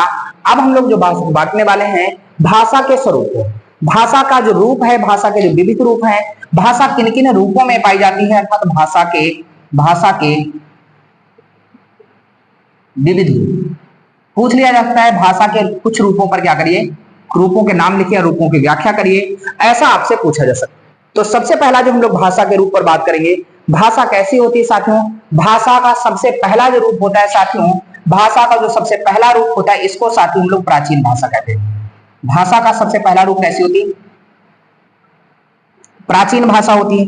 ठीक है, यानी प्राचीन भाषा क्या है, अगर हम लोग प्राचीन भाषा पर अगर बात करें, भाषा प्राचीन कैसी होती, तो हमने बताया था सभी भाषाओं की उत्पत्ति किससे हुई है, सभी भाषाओं की उत्पत्ति जो है संस्कृत से हुई है। संस्कृत हमारी प्राचीन भाषा है, फिर संस्कृत हुई, फिर पाली आई, फिर प्राकृत आई, फिर क्या आई, प्राकृत के बाद अपभ्रंश, अभट्ट और उसके बाद क्या हुआ, पुरानी हिंदी और नवीन हिंदी। इस प्रकार से क्या हुआ, आपकी कई सारी भाषाएं आती चली गई और उन सभी भाषाओं को हम लोगों ने क्या कहा, प्राचीन भाषा का नाम दे दिया। उन सभी भाषाओं को क्या नाम दे दिया, प्राचीन भाषा का नाम दे दिया। जैसे किसी भाषा के अंदर आपका खड़ी बोली पढ़ते होंगे, आप भोजपुरी पढ़ते होंगे, अवधी पढ़ते होंगे, तो कई सारी हैं भाषा की। अभी हम जब लिपियों में जानेंगे तो आपको हम बताएंगे चलिए वहां देवनागरी लिपि क्या होती है, ब्राह्मी लिपि क्या होती है, नागरी लिपि क्या होती है, खरोष्टी लिपि क्या होती है, यानी सभी सारी चीजों के बारे में हम लोग वहां पर जानेंगे।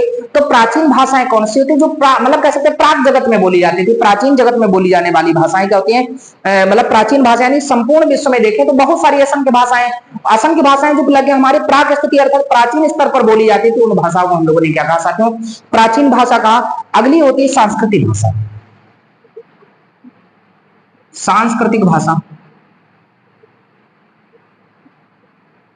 भाई सांस्कृतिक भाषा साथियों क्या होती है, तो सांस्कृतिक भाषा का मतलब होता है साथियों जो भाषा किसी देश की संस्कृति का संरक्षण करने में समर्थ हो, जो भाषा किसी देश की संस्कृति का संरक्षण करने में सक्षम हो, उसी को यह सम्मानपूर्ण स्थान दिला सकती है। तो ऐसी भाषा को सांस्कृतिक भाषा कहते हैं। हमने क्या बताया, जो किसी देश की संस्कृति को सक्षम अर्थात उसको मजबूत बनाए रखे, उसको उसका सम्मान और उसको उसकी दर्जा दिला सके, ऐसी भाषा को ही हम लोग साथियों क्या बोलते हैं, सांस्कृतिक भाषा बोलते हैं। और सबसे इंपॉर्टेंट थिंग जो होने वाली हमारी भाषा है वो कौन सी है, मातृभाषा। मातृभाषा अर्थात कह सकते हैं मातृभाषा वह होती है जो हमारे परिवेशी जगत में बोली जाती है, या कह सकते हैं ऐसी भाषा जिसे हम अपनी मां के द्वारा सीखते हैं, इस भाषा को साथियों हम लोग क्या बोलते हैं, मातृभाषा बोलते हैं। तो सभी साथी सेशन को बहुत अच्छे से समझ रहे होंगे। तो हमने बताया मातृभाषा क्या होती है, जो मां के द्वारा सीखी जाती है। आप कितनी भी बड़ी भाषा, कितने भी बड़े स्तर पर, कितनी भी बड़ी डिग्री को लेने चले जाइए, जब आपको छोटी छोटी भाषा मतलब अर्थात अपने मातृ की भाषा का ज्ञान नहीं है, अपने परिवेश की भाषा का ज्ञान नहीं है, तो अन्य भाषाओं को सीखने में कहीं ना कहीं आपको समस्या का उत्पन्न करना पड़ सकता है, सामना करना पड़ सकता है। तो स्थिति में याद रखिएगा, यानी किसी भी भाषा को सीखने की जो आधारशिला है, किसी भी भाषा को जो सीखने की आधारशिला है साथियों, वही क्या है, वही मातृभाषा होने वाली है। ठीक है, अब इसके आधार पर कई सारी चीजें आपको आगे बढ़ती मातृभाषा हो जाएगी। फिर प्रादेशिक भाषा, प्रदेश स्तर पर बोले जाने वाली भाषा को हम लोग प्रादेशिक भाषा कहते हैं। राज्य स्तर पर बोले जाने वाला, जो मतलब कह सकते हैं हमारे पूरे भारत में भाषा बोली, उसको राजभाषा बोलते हैं। और जो अखिल ब्रह्मांड में भाषा बोली जा रही है उसको साथियों हम लोग अंतरराष्ट्रीय भाषा के नाम से जानते हैं। अब आइएगा साथियों, हम लोग बात करते हैं भाषा के कौशल पर। भाषा के कौशल का मतलब क्या होता है, भाषा के कौशल कितने हैं, तो भाषा के कौशल पर बात करेंगे। भाषा के कौन से कौशल है, तो भाषा के साथियों याद रखिएगा, भाषा के 4 कौशल हैं। कौन कौन से? सबसे पहला जो भाषा का कौशल है यह है सुनना। भाषा का पहला कौशल कौन सा है साथियों? भाषा का पहला कौशल है सुनना। दूसरा कौशल है साथियों बोलना। तीसरा कौशल है साथियों पढ़ना। और चौथा कौशल है साथियों लिखना। क्या है साथियों? लिखना। भाषा के 4 कौशल होते हैं। इन 4 कौशल के माध्यम से हम लोग इन क्रमागत, अर्थात इन कौशलों का एक निश्चित क्रम है। पहले सुनेंगे, सुनने के बाद जो जैसा सुना है वैसा ही हम लोग बोलेंगे, और जैसा पढ़ा है वैसे ही हम लोग क्या करेंगे, लिखते हुए चले जाएंगे। तो यहाँ पे सुनकर बोलना, सुनकर पढ़ना और बोलकर लिखना, यह सभी चीजें अभी हम लोग आगे जानेंगे। ठीक है,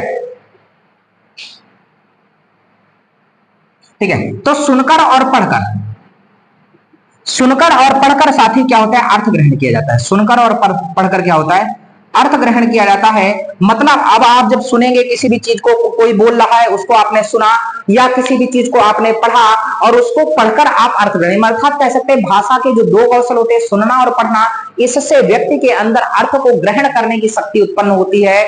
और बोलना और लिखना साथियों, इनसे भाषा की क्या होती है साथियों, इनसे भाषा की होती है क्या, इनसे भाषा की क्या होती है, अभिव्यक्ति होती है। अर्थात विचारों की क्या होती है, अभिव्यक्ति किससे होती है, इनसे विचारों की जो अभिव्यक्ति होती है साथियों किससे होती है, वो आपकी होती है साथियों बोलकर और लिखकर। भाषा की क्या होती है, अभिव्यक्ति होती है। तो यह सारी चीजें आप लोग जानते रहिएगा। तो हमने बताया भाषा के 4 कौशल हुए, सुनना, श्रवण कौशल बोलेंगे, भाषण कौशल बोलेंगे, वाचन कौशल बोलेंगे, और यहां पर आप इन सब चीजों को समझते रहिएगा। अगर हम लोग बात करें सुनना, यानी कि भाषा के सभी, अगर हम लोग बात करें भाषा के सभी भावों और सभी तथ्यों और जितनी भी घटनाएं होती हैं उनके शुद्ध उच्चारण को हम कैसे समझते हैं। जैसे मान लो कोई चीज बोली जा रही है, आप जब तक आपको डायरेक्ट हमने दे दी, अगर पुस्तक दे दी, आपसे कहा ये श्लोक पढ़िए, या कुंदिंदु तुषार हार धवला, या सुंदरवस्त्रान्विता, या बिड़ा वर्धन मंडित करा, या श्वेत पद्मासना, या ब्रह्मचित्त शंकर प्रभृत धीरदेव ही सदा वंदिता, सामम पातु सरस्वती भगवती निशेष जाड्यापहम। अब सोचो, इससे पहले आपने इसको नहीं पढ़ा था, संस्कृत है, जब तक आपने सुना नहीं है आप उसको बोल नहीं सकते। अर्थात कहने का तात्पर्य होता है जब हम किसी चीज को सुन लेते हैं तो सुनने के साथ ही हम उसके उच्चारण को क्या करने लगते हैं, समझने लगते हैं। सुनने के साथ ही उच्चारण को समझने लगते हैं, यहीं से किसी के विचारों का प्रकटीकरण होने लगता है। भाई अब हमने किसी टॉपिक के बारे में नहीं सुना है, हमने पढ़ा है या सुना भी नहीं है, तो जैसे ही आप किसी भी चीज के बारे में सुनते हैं तो उसके बारे में आपके अपने विचार क्या होने लगते हैं, अपने विचार निकलने लगते हैं। तो विचारों की अभिव्यक्ति भी यहीं से होने लगती है, अर्थात विचार आने लगते हैं कहां से, अर्थात विषय वस्तु में आए हुए विचारों, भावों और घटनाओं और तथ्यों के प्रसंगानुसार संबंधित स्थापित करते हुए समझना, यह भी क्या है, श्रवण कौशल का एक गुण है। उसके बाद आता है वाचन कौशल। यह तो हो गया हमारे साथियों, इसको हम लोग क्या बोलेंगे, इसको हम लोग बोलते हैं साथियों श्रवण कौशल। इसको हम लोग क्या बोलेंगे साथी, श्रवण कौशल बोलेंगे। और इसके बाद अगला जो कौशल है साथियों, अगला कौशल है वाचन कौशल। अगर हम लोग बात करें साथियों बोलना या वाचन, वाचन की बात करें तो साथियों देखिएगा, यह जो वाचन होता है 2 प्रकार का होता है। एक ऐसा वाचन होता है सस्वर वाचन, इसको बोलते हैं, क्या बोलते हैं साथियों, सस्वर वाचन बोलते हैं। और एक ऐसा वाचन होता है जब आप कौन सा वाचन करते हैं, जब आप करते हैं मौन वाचन। ठीक है, सस्वर वाचन कौन सा होता है, जो स्वर सहित किया हुआ वाचन होता है, जो स्वर सहित किया हुआ वाचन होता है, इसी को हम लोग सस्वर वाचन बोलते हैं। जो स्वर सहित वाचन किया जाए, जैसे आपने कोई भी श्लोक आप पढ़ रहे हो, एक स्वर के साथ पढ़ रहे हो, लगातार तारतम्यता आ रही, लय है, गति है, तुक है, सही विराम चिन्हों का प्रयोग कर रहे हो, तो सभी साथियों वहां पर क्या होता है, सस्वर वाचन बोलते हैं। अर्थात स्वर सहित किए जाने वाले वाचन को ही हम लोग क्या बोलते हैं साथियों, सस्वर वाचन बोलते हैं। और मौन वाचन का मतलब होता है जिनमें होठ भी ना हिले, ऐसा वाचन आप लोगों ने देखा होगा, जो बड़ी कक्षाओं में बच्चे जब धीरे धीरे क्या होते हैं, जब बच्चे मौन वाचन की क्रिया को करने लग जाते हैं तो सस्वर वाचन को क्या कर देते हैं, सस्वर वाचन करना छोड़ देते हैं। देखो सस्वर वाचन में क्या होता है, ज्यादा शब्द की आवश्यकता होती है, सस्वर वाचन में मेहनत ज्यादा लगती है अपितु मौन वाचन के। आप लोग मौन वाचन कर रहे हैं तो आप ज्यादा देर तक, आप जैसे किताब को लिए हैं, आप पढ़ रहे हैं, ठीक है। तो यहां पर आप पर प्रेशर कम पड़ेगा, आपको कम शक्ति की, कम ऊर्जा की जरूरत पड़ेगी। और सबसे बड़ी बात आपको बताएं, मौन वाचन में साथियों होता क्या है, दूसरे का डिस्टरबेंस नहीं होता है। आप सस्वर वाचन आप चिल्ला चिल्ला कर खूब पढ़ रहे हो, गाए जा रहे हो खूब अच्छे तरीके से, है ना, और तब तक पड़ोसी डिप्रेशन में चला जाएगा, तो मतलब ये तो हमें पढ़ने ही नहीं देगा। तो सस्वर वाचन में क्या होता है, ज्यादा ऊर्जा और लोगों का डिस्टर्बेंस ज्यादा होता है। जबकि मौन वाचन क्या होता है, मौन वाचन की अगर हम लोग बात करें, मौन वाचन जो होता है यहाँ पर होठ भी नहीं हिलते और किसी दूसरे का डिस्टर्बेंस नहीं होता है। अगर आगे बात करें, जो सस्वर वाचन होता है साथियों, दो प्रकार का होता है। अब आप लोग सोचेंगे सर ये तो प्रकार के अंदर प्रकार निकलते, देखो ये हिंदी है और हिंदी ऐसी भाषा होती है, इसके अंदर आप जितना चलते चले जाएंगे, गहराई में जितना चलते चले जाएंगे साथियों, उतना ही मजा आता रहेगा।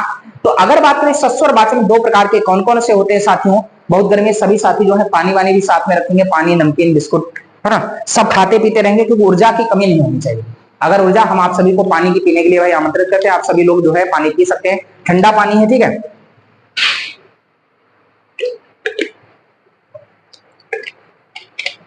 और जागते हुए पढ़ते रहना है ना, सोना नहीं है, क्योंकि कारण क्या है, ये क्लास जो है लगभग आप देख रहे होंगे 9 सवा 9 बजने वाला है, ठीक है। तो सभी साथी जो हैं आराम से हम लोग क्या करेंगे, इसको देखेंगे समझेंगे। जो सस्वर वाचन होता है यह दो प्रकार का होता है। अब यहाँ पर हो सकता है साथियों आपको ना दिख रहा हो, हम यहाँ पर लिखने वाले हैं, ठीक है।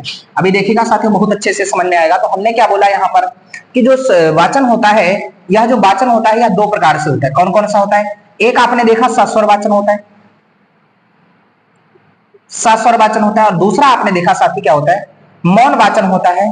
सस्वर वाचन क्या होता है, जो स्वर सहित किया जाने वाला वाचन सस्वर वाचन होता है, और जो मन ही मन में पढ़ा जाए, जिसमें होठ भी ना खुले, मुख भी ना खुले, उसको मौन वाचन कहते हैं। जो सस्वर वाचन होता है साथ में दो प्रकार का होता है, एक आदर्श वाचन होता है, क्या होता है,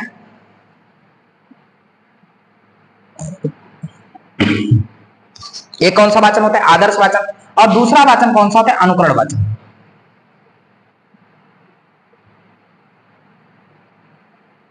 अनुकरण वाचन भाई, आदर्श वाचन का, आदर्श वाचन है अध्यापक के द्वारा किया जाता है। किसके द्वारा किया जाता है भैया,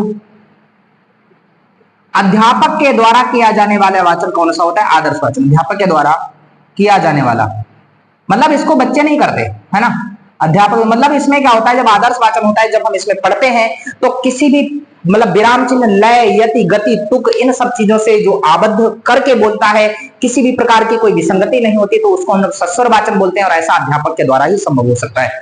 अनुकरण वाचन बच्चे के द्वारा किया जाता है। अनुकरण वाचन किसके द्वारा किया जाता है, छात्रों के द्वारा।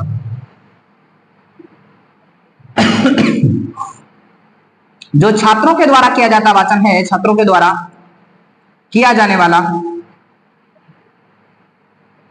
जो वाचन होता है साथियों, उसको अनुकरण वाचन। अब भाई अनुकरण वाचन आपने देखा होगा, आप जब छोटे थे, जब आप पढ़ते थे क्लास में, तो आप क्या होता था, जैसे गोला बना दिया जाता था और 1 लीटर खड़ा कर दिया जाता, वो आपको पहाड़े पढ़ाता था, 2 1 कम 2 2 2 नहीं 4, जैसे आप पीछे पीछे बोलते थे, या आप सुबह की प्रार्थना में आप खड़े हो जाते थे, मतलब 2 बच्चे आपको कहते थे, हे हंस वाहिनी ज्ञान दायिनी अम्ब विमल मति दे, ठीक है। तो इस प्रकार से, और दूसरे बच्चे उनका क्या करते हैं, अनुकरण करते थे। आपने देखा होगा बहुत सारी चीजें ऐसी होती है, जब क्लास में पढ़ाई जाती है तो एक ही तरह से बोलता है और आप लोग क्या करते हो, बोलते जाते हो। इसको साथ में हम लोग क्या कहते हैं, अनुकरण वाचन। अनुकरण का मतलब क्या मतलब होता है, जब कोई व्यक्ति बोल रहा है और उसके बोले हुए को ही हम अपने आप बोलते हैं, तो उसी को साथियों अनुकरण वाचन कहते हैं, ठीक है। आइएगा हम लोग मौन वाचन की बात करें, तो मौन वाचन कैसा होता है, 2 प्रकार का होता है। मौन वाचन कितने प्रकार का होता है, एक होता है, कौन कौन सा होता है, 2 प्रकार का, एक होता है द्रुत मौन वाचन,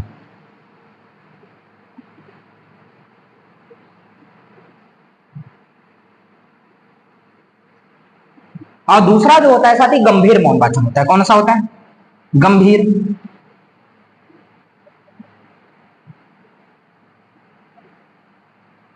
मौन वाचन।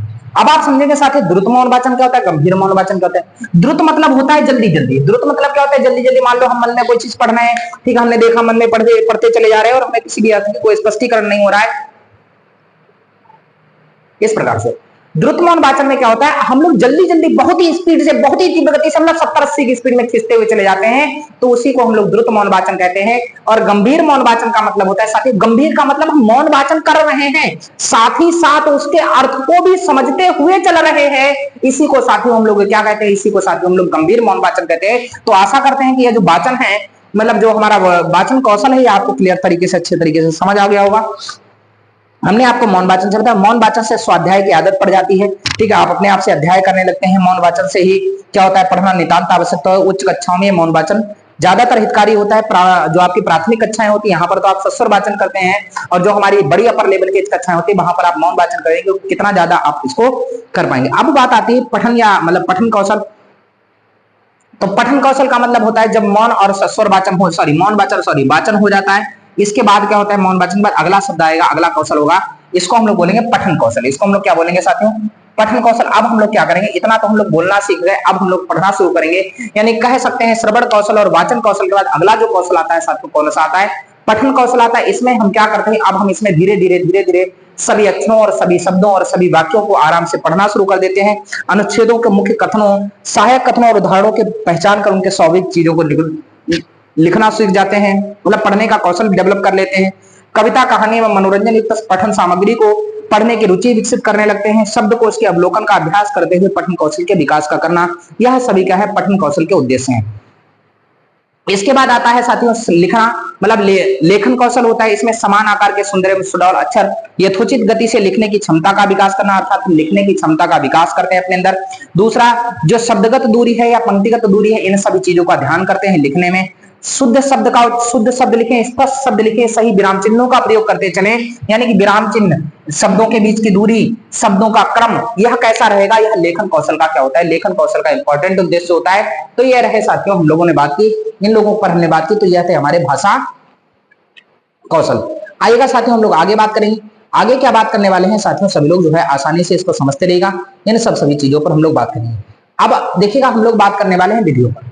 अब हम लोग बात करने वाले हैं इस पर, विधियों पर। यहाँ पर बहुत ज्यादा विधि हमें नहीं पढ़नी, बहुत ही कम विधियां पढ़नी है, अर्थात कह सकते हैं जो भाषा की विधियां हैं, ठीक है, जो बच्चों को सिखाने की जो विधियां होती हैं, इन सब चीजों पर बात करने वाले हैं, ठीक है। उच्चारण के सुधार में विधियां क्या होंगी, इन सब चीजों को हम लोग समझेंगे, ठीक है।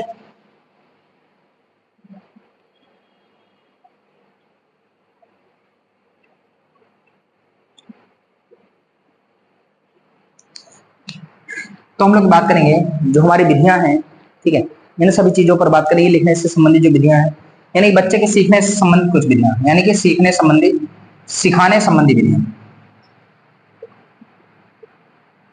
सिखाने संबंधी विधि। यहां से साथियों एक प्रश्न बहुत अच्छे से बनेगा, इन सभी चीजों को आप लोग जान लेंगे। सबसे पहला हम लोग बात करें रेखा विधि।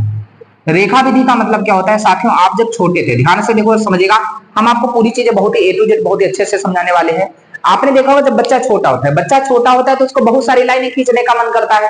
अब आप उसको कंट्रोल करेंगे, अब आप उस पर क्या करेंगे, कंट्रोल करेंगे। जैसे मान लो हमने आपसे कहा बच्चा जब छोटा होता है, मतलब कह सकते हैं मान के चलिए आपका 1-1.5 साल का है बच्चा, तो क्या कर देगा, पेंसिल आदि के माध्यम से सिंगाटे खींचता है, मतलब ऐसे पकड़े ऐसे खींचेगा, है ना। अब बच्चा ऐसे खींचता रहता है, अब आपको गुस्सा आती है। गुस्सा क्यों आती है, क्योंकि कॉपी खराब कर रहा है। अब आपको गुस्सा आती है, कॉपी खराब कर रहा है, तो अब आप सोचेंगे हम बच्चे को क्या करते हैं, डांट दें। लेकिन याद रखना साथियों, हमें बच्चों को डांटना नहीं है, रेखा विधि ही तात्पर्य यही है। आप देखिए बच्चा जो पेन पकड़ा है, वह पेन कैसा होना चाहिए, तो याद रखिए पेन न्यून कोण पर होना चाहिए, 45 अंश के कोण पर झुका होना चाहिए।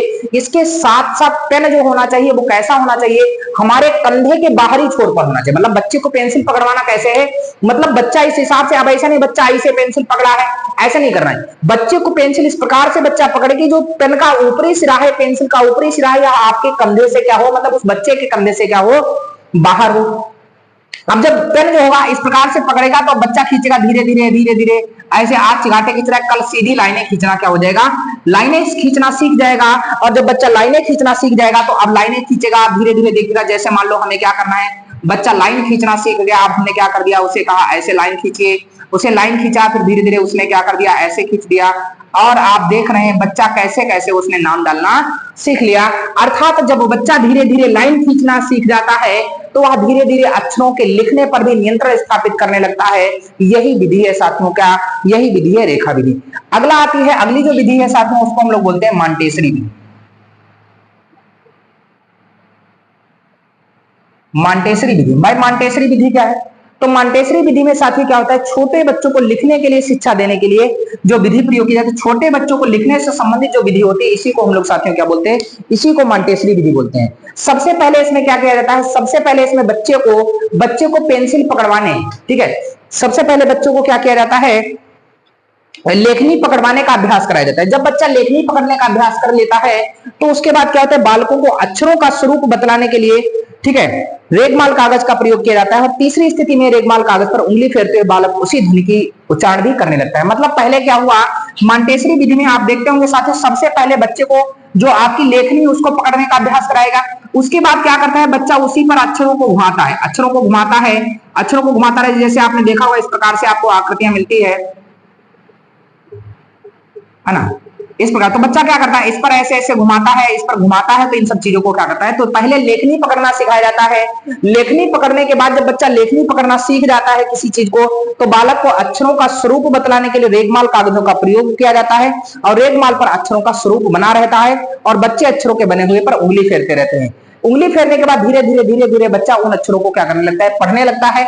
इसी को साथियों हम लोग बोलते हैं, इसी को साथियों हम लोग बोलते हैं मॉन्टेसरी विधि। ठीक,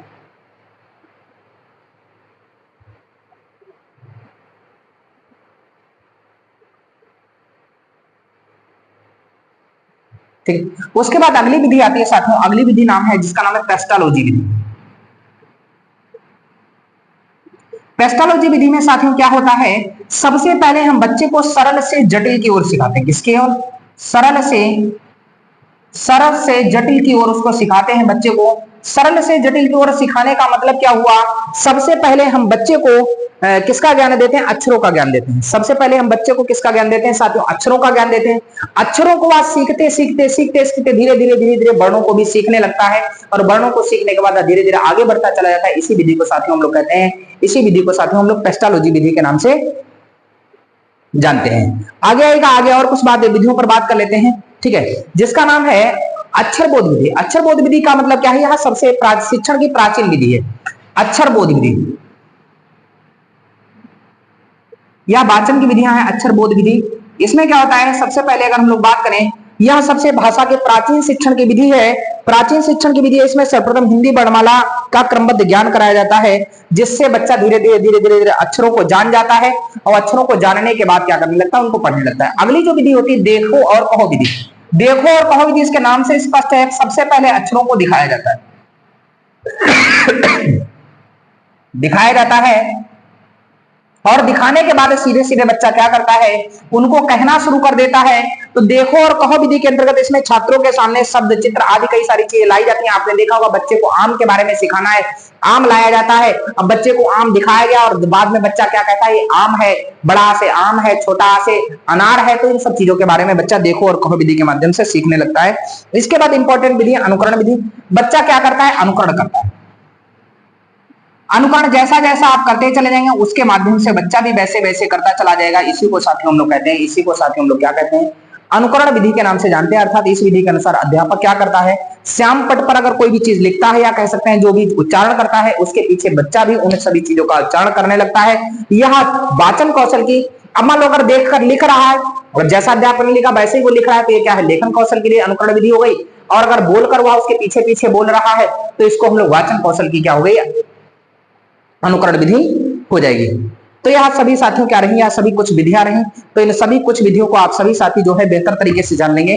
अब आइएगा हम लोग बात करते हैं साथियों किसकी, लिपियों से संबंधित बात करते हैं कि हमारी लिपियां कौन सी रहने वाली हैं। तो अभी इन सभी चीजों को आप लोग क्या करते हैं, समझते रहेगा। बहुत ही मजेदार सेशन होगा। हमने आपको बताया कि हम कंप्लीट सेशन आपको देने वाले हैं। अगली लिपि पर बात करेंगे हम लोग, लिपि पर बात करेंगे। आप वाले सिलेबस में जो लिपि है साथियों वो कौन सी है, देवनागरी लिपि है। तो सबसे पहले हम लोग बात करते हैं देवनागरी लिपि के बारे में।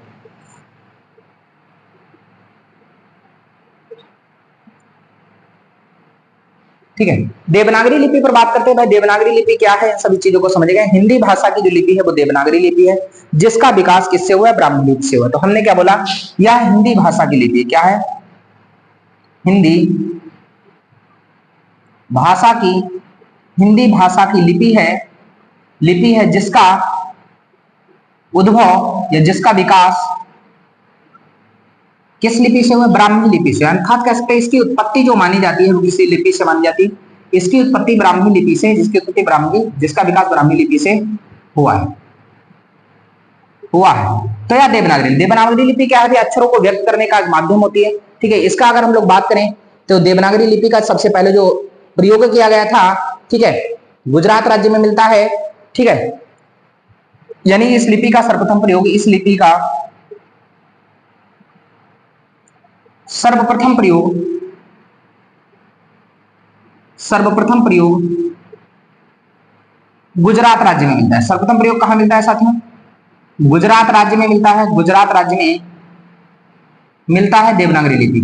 ठीक है, यहां पर कई सारे शिलालेख हैं, जिन शिलालेखों पर इनके हमें क्या करने मिलते हैं, इनके हमें सारी चीजों को देखने को मिलता है। यहाँ पर यानी कह सकते हैं देवनागरी लिपि से संबंधित कुछ भी कोई वर्णन है तो वो हमें कहां पर मिल जाता है? देवनागरी लिपि के माध्यम से, वहां पर या उनके लिखे हुए शिलालेखों के माध्यम से हम वहां पर उन सब चीजों को क्या कर पाते हैं? जान पाते हैं। आइएगा हम लोग बात कर लेते हैं देवनागरी लिपि के क्या दोष हैं, ठीक है, और क्या गुण रहने वाले हैं। तो अगर हम लोग देवनागरी लिपि के गुण पर बात करें, सबसे पहले हम लोग बात करते हैं गुण पर। इनके गुण क्या है? तो देखिएगा, देवनागरी लिपि यानी इस लिपि में वर्णों का नाम उच्चारण के अनुसार होता है। इस लिपि में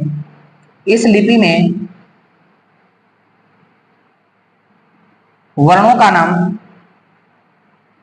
का नाम उच्चारण के आधार पर होता है। किसके आधार पर होता है? उच्चारण के आधार पर होता है। उच्चारण के आधार पर किसमें होता है? उच्चारण के आधार पर इनका मतलब होता है। देवनागरी लिपि बाएं से दाएं की ओर लिखी जाती है, यानी देवनागरी लिपि यह लिपि बाएं से दाएं लिखी जाती है। बाएं से दाएं लिखी जाती है। जैसे आप उर्दू देखते होंगे, उर्दू दाएं से बाएं लिखे, तो देवनागरी लिपि बाएं से दाएं लिखी जाती है। देवनागरी लिपि कैसे लिखी जाती है? बाएं से दाएं लिखी जाती है। और सबसे बड़ी बात बता दें, ठीक है, इस लिपि में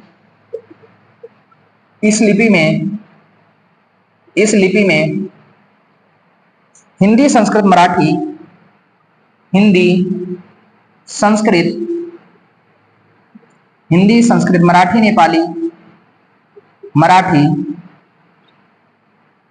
नेपाली के आदि के, ऐसे लिखे,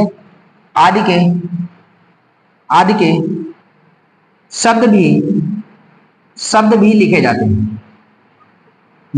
हैं। तो यह इसके क्या है? गुण है। देवनागरी मतलब कह सकते हैं आप देवनागरी लिपि सीख गए तो आप कई भाषाओं का ज्ञान कर सकते हैं। हमने बताया हिंदी भाषा की जो लिपि है कौन सी है? देवनागरी लिपि है, जिसका विकास ब्राह्मी लिपि से माना जाता है। अब ब्राह्मी लिपि या खरोष्टी लिपि है, वो भी ब्राह्मी लिपि से मानी जाती है। इस लिपि का सर्वप्रथम प्रयोग गुजरात राज्य में मिलता है। वहां के जो शिलालेख हैं, वहां के जो राजा हैं, उन्होंने अपने शिलालेखों पर देवनागरी लिपि का प्रयोग किया हुआ है। इसके गुण क्या है? इस लिपि में वर्णों का नाम उच्चारण के आधार पर होता है। यह लिपि बाएं से दाएं की ओर लिखी जाती है। इस लिपि में हिंदी, संस्कृत, मराठी, नेपाली, गुजराती आदि सभी भाषाएं देवनागरी लिपि में ही देखने को मिलती हैं। ठीक है, अब बात करते हैं इसके दोष क्या क्या है। इसके दोष क्या क्या है? तो चलेगा, इसके दोष देख लेते हैं भाई, देवनागरी लिपि के क्या दोष रहने वाले हैं। ठीक है, ठीक। अगर हम लोग देवनागरी लिपि के दोष पर बात करें साथियों, सभी लोग क्या करिएगा, इसमें एक ही प्रकार के कई शब्द हैं। एक ही प्रकार के शब्दों को कई तरह से लिखा जा सकता है। मतलब एक प्रकार के शब्दों को कई तरह से लिखा जा सकता है। यह एक देवनागरी लिपि का दोष है। और कभी कभी सबसे बड़ा दोष क्या होता है? इन लिपि के शब्दों को जब एक ही प्रकार के कई शब्द हैं, तो जैसे का है, का को अगर तीन तरीके से लिखा, का, ता और ला, अब तीन शब्द एक ही तरीके से लिखा है तो उसको कहां पर का पढ़ोगे, कहां पर ता पढ़ोगे, कहां पर ला पढ़ोगे। इसका मतलब होता है इस लिपि के द्वारा लिखे हुए शब्दों को उच्चारण करने में कभी कभी क्या हो जाता है? भ्रम उत्पन्न हो जाता है। तो देवनागरी लिपि में क्या होता है? देवनागरी लिपि के लिखे हुए शब्दों में भ्रम हो जाता है पढ़ने में। तो यह सभी चीजें आपके उसमें रही। आएगा साथियों, आगे बात करते हैं और इसमें क्या क्या चीजें रहने वाली हैं। ठीक है, तब तक आप सभी लोग पानी पी लेंगे, जल ग्रहण कर लेंगे, है ना, ताकि आप सारी चीजों को क्या कर पाए? समझ पाए।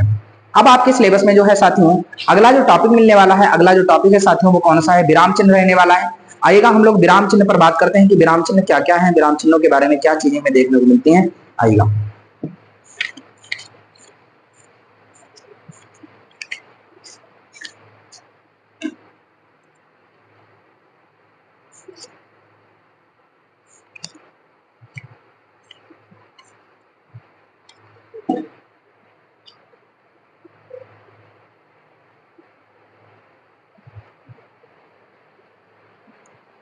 ठीक है। आइएगा साथियों, हम लोग बात करते हैं विराम चिन्ह। विराम चिन्ह का मतलब क्या होता है? हमें जब कोई भी चीज लिखते हैं तो उसमें कहीं ना कहीं थोड़ा विराम की आवश्यकता होती है। विराम की आवश्यकता अर्थात ठहरने की आवश्यकता होती है। तो कहां पर ठहराव की स्थिति होने वाली है, कहां पर हमें कौन सा चिन्ह लगाना है, उन सभी चीजों के बारे में हम लोग बात करने वाले हैं। तो सभी साथी जो है विराम चिन्ह के बारे में इससे पहले आप पढ़ चुके होंगे।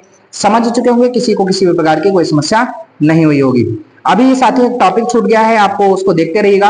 वो टॉपिक आपका रहेगा अभी आगे चल के, ऐसा नहीं हम उसको छुड़वाएंगे नहीं, क्योंकि आपका उच्चारण स्थान से संबंधित छूट गया है, तो लास्ट में हम उच्चारण स्थान को क्लियर कर लेंगे। तो विराम चिन्ह सबसे पहला साथियों होता है पूर्ण विराम। जब कोई वाक्य समाप्त हो जाता है, जब कोई वाक्य समाप्त हो जाता है तो साथियों हम लोग किसका प्रयोग करते हैं? तब साथियों हम लोग पूर्ण विराम का प्रयोग करते हैं, यानी वाक्य की समाप्ति पर प्रयोग किया जाने वाला जो चिन्ह होता है उसको हम लोग क्या कहते हैं? पूर्ण विराम का प्रयोग करते हैं। जैसे पिताजी अखबार पढ़ रहे हैं, अब वाक्य पूरा हो गया तो यहां पर हम किसका प्रयोग करेंगे? यहां पर हम लोग पूर्ण विराम चिन्ह का प्रयोग करेंगे। ठीक है, अगला आता है अल्प विराम। अल्प विराम, ठीक है, तो भाई अल्प विराम का मतलब क्या होता है साथियों? तो देखिएगा, अल्प विराम का मतलब होता है कामा, अर्थात जब हमें हल्का सा ठहराव देना होता है, हल्का सा रुकना होता है, अर्थात कह सकते हैं वाक्य बोलते या लिखते समय जब एक शब्द या दूसरे शब्द से एक वाक्य को दूसरे वाक्य से अलग करने के लिए उसमें देना होता है, तो वहां पर हम लोग क्या करते हैं? अल्प विराम। जैसे हमें शेखर, राखी, नेहा, पिंकी, हम नाम बोल रहे हैं, कई सारे नाम है, तो आप इसमें क्या करेंगे? विराम देंगे। अगला होता है साथियों अर्ध विराम। अर्ध विराम, अर्ध विराम क्या होता है? अर्ध विराम साथियों और अल्प विराम का देखिएगा साथियों, अल्प विराम आपको सही तरीके से लगाना है, कहीं थोड़ा सा गलत अगर हो गया तो दिक्कत उत्पन्न हो सकती है। जैसे मीन मरे जल के भीतर कबहू ना, अल्प विराम, मरे जल के बिल गाय, अर्थ है बहुत अच्छा निकल रहा है। मीन मरे जल के भीतर कबहू ना, मछली जल के भीतर कभी नहीं मरती है, और मरे जल के बिल गाय जल के बाहर निकालने पर मर जाती है। लेकिन अब देखिएगा यही अल्प विराम अगर दूसरी जगह लग गया, मीन मरे जल के भीतर, मछली जल के भीतर मर जाती है, कबहू न मरे जल के बिल गाय जल के बाहर निकालने पर नहीं मरती है। तो अल्प विराम सही जगह पर लगा होना चाहिए, नहीं तो अर्थ अल्प विराम क्या करते हैं? अर्थ का अनर्थ भी कर सकता है। आइएगा अर्ध विराम पर बात करते हैं साथियों। अर्ध विराम किस प्रकार से लगता है? तो अर्ध विराम क्या होता है? एक डॉट पॉइंट, और एक डॉट पॉइंट के बाद साथियों क्या करता है? एक डॉट पॉइंट के बाद आपको क्या देना है? एक कामा देना है। तो इसको साथियों हम लोग क्या करते हैं, यानी आमतौर पर अर्ध विराम क्या करता है? दो उपवाक्यों को जोड़ने का काम जो करता है वो कौन करता है? दो वाक्यों को जोड़ने का काम अर्ध विराम करता है। जैसे हमने कहा सारे देश में क्रांति की लहर दौड़ गई, हमने क्या बोला? सारे देश में क्रांति की लहर, सारे देश में क्रांति की लहर दौड़ गई, लहर दौड़ गई। अब यहां पर इन्होंने क्या किया? अर्ध विराम लगा दिया, अर्ध विराम लगा दिया और क्या लिखा? भला स्वतंत्र कौन नहीं रहना चाहता? भला स्वतंत्र कौन नहीं रहना चाहता? भाई सभी स्वतंत्र रहना, स्वतंत्र कौन नहीं रहना चाहता, या इन्होंने कहा नहीं रहना चाहता। तो याद रखिए दो वाक्य जो तब दो को नहीं रहना चाहता, जब दो उपवाक्यों को आपस में जोड़ा जाता है तो साथियों हम किस प्रयोग का करते हैं? किस चिन्ह का प्रयोग करते हैं? तो याद रखिएगा हम लोग किसका प्रयोग करते हैं? अर्ध विराम का प्रयोग करते हैं। तो दो उपवाक्यों को जोड़ने के लिए हम किस चिन्ह का प्रयोग करते हैं? अर्ध विराम का प्रयोग करते हैं। अगला होता है साथियों प्रश्नवाचक। प्रश्नवाचक चिन्ह का प्रयोग, यानी हम किसी भी प्रश्न को पूछने के लिए जिस चिन्ह का प्रयोग करते हैं, प्रश्नवाचक। जैसे हमने कहा घर में कौन है? घर में कौन है? कौन है? पिंकी कहां गई है ना? पिंकी कहां गई है? तो यहां पर हम जिस चिन्ह का प्रयोग करेंगे साथियों कौन सा हो जाएगा? प्रश्नवाचक चिन्ह हो जाएगा। अगला होता है विस्मयादिबोधक। विस्मयादिबोधक अर्थात कह सकते हैं जब दुख, भय, आश्चर्य, ठीक है, इन सब चीजों को प्रकट करना होता है साथियों, तो हम लोग क्या? हर्ष, तो इन सब चीजों को प्रकट करने के लिए हम किसका प्रयोग करते हैं? विस्मयादिबोधक चिन्ह का प्रयोग करते हैं। जैसे मान लो हमने कहा अरे, अरे तुम कब आए? अरे तुम कब आए? तो याद रखिएगा हम लोग यानी विस्मय, हर्ष, दुख, उल्लास, इन सब चीजों को प्रकट करने के लिए विस्मयादिबोधक चिन्हों का प्रयोग करते हैं। अगला है योजक चिन्ह। योजक चिन्ह का मतलब होता है साथियों किन्हीं भी दो शब्दों को हमें आपस में जोड़ना है, दो विपरीत शब्दों को जोड़ना है। जैसे हल्का सा, जैसे हमने कहा पेड़ पौधे, पेड़ पौधे लिखते हैं तो पेड़ पौधे को हमें जोड़ना है तो हम ऐसे लिख देते हैं। तो योजक चिन्ह का मतलब होता है, अर्थात कह सकते हैं जब शब्द युग्मों की तुलना अर्थात करने वाले शब्दों को आपस में जोड़ा जाता है तो उनका हम लोग क्या करते हैं? योजक चिन्ह का प्रयोग करते हैं। अगला होता है साथियों उद्धरण चिन्ह। अगला होता है उद्धरण चिन्ह। उद्धरण चिन्ह, उद्धरण चिन्ह साथियों क्या होता है? दो प्रकार का होता है, एक इकहरा होता है और एक साथियों क्या होता है? एक साथियों दोहरा होता है। इकहरा पर अगर बात करें साथियों, इकहरा जो उद्धरण चिन्ह होता है या कब होता है? जैसे किसी कवि का नाम लिखना है तो हम लोग इकहरा करेंगे, और जब किसी परिभाषा का प्रयोग करना है साथियों, उल्टा लग गया, जब किसी परिभाषा का प्रयोग करना है तो साथियों हम लोग दोहरा उद्धरण चिन्ह का प्रयोग करते हैं। तब हम किस चिन्ह का प्रयोग करते हैं? दोहरे उद्धरण चिन्ह का प्रयोग करते हैं। यह चीज आप लोग क्या करते रहेंगे? जानते रहेंगे, ठीक है। इसके बाद साथियों क्या होता है? इसके बाद होता है लाघव चिन्ह। इसके बाद क्या होता है साथियों? इसके बाद होता है लाघव चिन्ह। लाघव चिन्ह का मतलब होता है साथियों, लाघव चिन्ह जब हम किसी चीज को शॉर्ट साइन, इसको क्या बोलते हैं साथियों, शॉर्ट साइन। जैसे हमें मान लो लिखना है डॉक्टर, तो डॉक्टर को हम लोग ऐसे लिखते हैं, और ऐसे नहीं लिखना चाहते तो हम लोग डॉ और उसके बाद क्या करते हैं, एक जीरो बना देते हैं। तो इसी को हम लोग शॉर्ट साइन के नाम से जानते हैं, अर्थात लाघव चिन्ह कैसा होता है। लाघव चिन्ह इस प्रकार से आप लोग इसको क्या कर लेंगे, कर लेंगे, ठीक है। इसके बाद देखिए साथियों, इसके बाद होता है हंसपद। हंसपद किसका, इसी को साथियों हम लोग त्रुटि चिन्ह बोलते हैं। हंसपद को ही साथियों हम लोग क्या बोलते हैं, त्रुटि चिन्ह बोलते हैं। जैसे आपसे कोई साथी गलती हो गई, कोई गलती हुई तो आप क्या करते हो, एक ऐसा स्टूल, मतलब बिना पाई का स्टूल, बिना तख्ते का स्टूल बना सकते हो, इसको हम लोग हंसपद या त्रुटि चिन्ह कहते हैं। अगला होता है साथियों विवरण चिन्ह। जब हमें किसी के रेफरेंस में कुछ कहना है, जैसे आप देखते हो कुछ लिखना है तो आप 2 डॉट पॉइंट और एक डैश लगा दे, तो इसी को साथियों हम लोग क्या बोलते हैं, इसी को विवरण चिन्ह के नाम से जाना जाता है। इसी को किस नाम से जानते हैं, इसी को विवरण चिन्ह के नाम से जाना जाता है। तो यह चीजें आपको क्या हो गई होंगी, सारी क्लियर हो रही होंगी। तो यह रहे विराम चिन्ह। अभी बहुत सारे ऐसे विराम चिन्ह, जैसे आपका होता है तुलना बोधक। आपका क्या होता है, तुलना सूचक होता है। तुलना सूचक कैसे होता है भाई, तुलना सूचक में क्या हो गया, आपके 3 हो जाएंगे, ग्रेटर हो जाएगा, लेस और इक्वल हो जाएगा, तो ये आपके तुलना हो जाएगी। समाप्ति सूचक पर साथियों अगर बात करें, देखिएगा साथियों, समाप्ति सूचक जो विवरण चिन्ह होते हैं,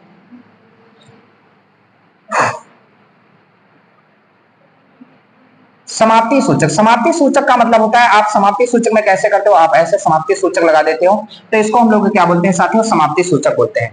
इसके बाद क्या होता है, निर्देशक चिन्ह होता है। क्या होता है, निर्देशक चिन्ह होता है। निर्देशक चिन्ह होता है योजक की तरह है, बशर्ते योजक से कुछ बड़ा होता है साथियों, इसको हम लोग निर्देशक चिन्ह के नाम से जानते हैं। तो ये रहे साथियों कुछ विराम चिन्ह। तो इन विराम चिन्हों को आपको बहुत अच्छे से क्या कर लेना है, क्लियर कर लेना है, ताकि आपको किसी भी प्रकार की कोई समस्या ना हो। अभी देख लेते हैं साथियों, अगर कोई छूट गए होंगे तो हम आपको बता देंगे, ठीक है। बाकी आप सभी लोग जो है आराम से पढ़ सकते हैं, उनको कर सकते हैं, कोई भी स्थिति गलत नहीं होगी, मेरा पूरा वादा है आपसे, अगर उन सभी चीजों को आप लोगों ने देख लिया, ठीक है। यह सभी चीजें नहीं। उसके बाद साथियों अनुलेख हम आपको बता चुके हैं। अनुलेख का मतलब जैसा बोर्ड पर लिखा गया है उसको देख देख कर उन सभी चीजों को उतारना, उसको अनुलेख कहते हैं। और श्रुत लेख का मतलब साथियों होता है सुनकर उसको लिखना, उसी को हम लोग साथियों क्या कहते हैं, उसी को हम लोग साथियों श्रुत लेख के नाम से जानते हैं। आइएगा साथियों, जो पीछे एक टॉपिक छूट गया था उच्चारण स्थान से संबंधित, उन सभी चीजों को हम लोग देख लेते हैं। उच्चारण स्थान यहाँ पर हम आपको बता देते हैं, उच्चारण स्थान, क्योंकि इसके बाद एक टॉपिक रह जाएगा, अभी उसको भी हम लोग कवर कर लेंगे। और कंप्लीट हिंदी हम लोगों ने वादा किया है, ठीक है, तो उस चीज को हम लोग जरूर देखें। उच्चारण स्थान पर अगर हम लोग बात करें साथियों, यहाँ पर क्या होता है, सबसे पहले उच्चारण स्थान की बात करें तो कंठ होता है। क्या होता है साथियों, कंठ। अब कैसे कौन कौन से शब्द होते हैं जो कंठ से बोले जाते हैं, तो छोटा होता है, ठीक है, बड़ा होता है, इसके बाद का, ख, ग, घ और वहां, इन सभी, और इसके साथ हा और इसके बाद विसर्ग, इन सभी शब्दों को, सभी अक्षरों को किस वांग्मय स्थल से बोला जाता है, सभी को कहां से बोला जाता है, कंठ से बोला जाता है। इसके बाद देखिएगा अगला आता है तालु। ऐसे कौन कौन से अक्षर हैं जो तालु से बोले जाते हैं, तो याद रखिएगा छोटी और बड़ी। इसके बाद चा वर्ग पूरा आता है, चा वर्ग पूरा आ जाएगा। इसके बाद या, और आपका जो तालव्य सकार होता है साथियों, वो कहां आता है, वो आता है आपका तालु के माध्यम से बोला जाता है, और तालु के माध्यम से बोलने के कारण इसको हम लोग तालव्य व्यंजन के नाम से भी जानते हैं। इसके बाद देखिएगा ओष्ठ से। ऐसे कौन कौन से वर्ण हैं जो होठों से बोले जाते हैं, तो छोटा ऊ और बड़ा ऊ। और जितना भी पा वर्ग है साथियों, वह किससे बोला जाता है, पा वर्ग है वह ओष्ठ से बोला जाता है, ठीक है, वह किससे बोला जाता है, ओष्ठ से बोला जाता है। अगला है मूर्धा से, तो मूर्धा से कौन सा बोला जाता है, ऋ है, टवर्ग है और रा, और आपका मूर्धन्य सकार आप कह सकते हैं, यह आपके जो बोले जाते हैं मूर्धा से बोले जाते हैं। अगला है साथी दंते। ऐसे कौन कौन से वर्ण हैं जो दंत से बोले जाते हैं, तो आप देखिएगा ला है, इसके अलावा ता है, तावर्ग है, और इसके अलावा सा है। या सभी के सभी वर्ण किससे बोले जाते हैं साथियों, या सभी के सभी वर्ण किससे बोले जाते हैं, दंत से बोले जाते हैं। आप लोग क्लियर करके रखिएगा। इसके बाद देखिएगा, इसके बाद आप देखिएगा जो अगला होता है कंठ तालु। ऐसे कौन कौन से अक्षर हैं जो कंठ तालु से बोले जाते हैं, तो ए और अय, ए और अय यह किससे बोले जाते हैं, कंठ तालु से बोले जाते हैं। और ऐसे कौन से अक्षर हैं जो कंठ्योष्ठ से बोले जाते हैं, इनको कंठ्योष्ठ कहते हैं, मतलब कंठ और ओष्ठ से बोले जाते हैं। तो ओ और औ कौन से होते हैं साथियों, ओ और औ जो होते हैं या कंठ और ओष्ठ से बोले जाते हैं। इसके बाद ऐसे कौन कौन से होते हैं, ठीक है, नासिका से कौन कौन से बोले जाते हैं? जितने भी पंचम अक्षर होते हैं, जितने भी पंचम अक्षर कौन से, तो वहां, या, अणा, ना और मा, या किससे बोले जाते हैं? पंचमाक्षर है, नासिका से बोले जाते हैं। तो इन सब चीजों को आप लोग क्या करिएगा, देख लीजिएगा। यह आपका रहा उच्चारण स्थान का सेशन। इसके बाद आएगा साथियों, हम लोग बात करते हैं, इसके बाद आप सभी लोग, सभी साथी बहुत मेहनत से पढ़ रहे हैं। सभी साथियों ने जिन्होंने अभी तक वीडियो को लाइक नहीं किया है तो वीडियो को लाइक कर दीजिए। हमने अभी तक आपसे नहीं बोला कि आप वीडियो को लाइक करिए, वीडियो को शेयर करिए, जैसा आपको उचित लगे। अगर वास्तविकता आपको लग रहा है कि यह कंटेंट जो है आपके लिए बिल्कुल और बिल्कुल बहुत ही बेहतर है, अच्छे से आप सब चीजों को सीख रहे हैं, आपको लग रहा है इस कंटेंट से हमारा क्या होगा, हमारा कल्याण हो जाएगा, तो आप इस सेशन को जबरदस्त तरीके से क्या कर दीजिए, लाइक कर दीजिए और क्या कर दीजिए, सेशन को शेयर कर दीजिए, ठीक है, ताकि ज्यादा से ज्यादा लोगों तक यह सेशन क्या हो सके, पहुंच सके और अधिकाधिक लोगों का क्या हो सके, लाभ हो सके। जितने ज्यादा लोगों का लाभ होगा उतने ज्यादा लोग क्या होंगे, इस चीज को देख पाएंगे और आपका साधुवाद ज्ञापित कर पाएंगे। तो सभी साथी क्या करेंगे, सभी साथी जोरदार तरीके से सेशन को क्या कर देंगे, शेयर कर देंगे, ताकि क्या हो, हम लोग आगे की सेशन की शुरुआत कर सकें। बस थोड़ी सी क्लास और बची हुई, लगभग अभी 15 से 20 मिनट की क्लास और होगी। उस 20 मिनट की क्लास में हम लोग पढ़ने वाले हैं साथियों शब्द विलोम, और शब्द विलोम के साथ साथ साथियों हम लोग जानेंगे क्या है पर्यायवाची शब्द और कौन कौन से पर्यायवाची शब्द हमारे सेशन में पूछे जाने हैं। तो आइएगा हम लोग बात करते हैं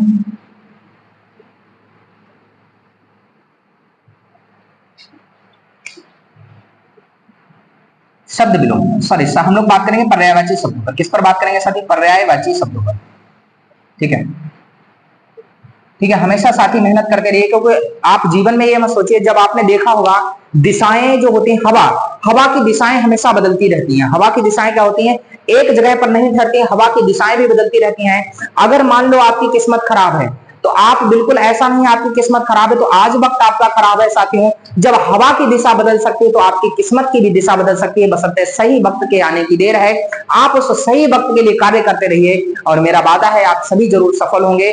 आइएगा हम लोग बात करते हैं पर्यायवाची शब्द। पर्यायवाची शब्द क्या होते हैं? इनको हम लोग समानार्थी शब्द भी कहते हैं, जो समान अर्थ देते हैं, ठीक है। तो कुछ पर्यायवाची शब्द जो है आपके सेशन में इंपॉर्टेंट है, उन सभी चीजों को हम लोग क्या करेंगे, देखते रहेंगे कौन कौन से हैं, उनको आप लोग देखते रहिएगा। जैसे हमने कहा अमृत,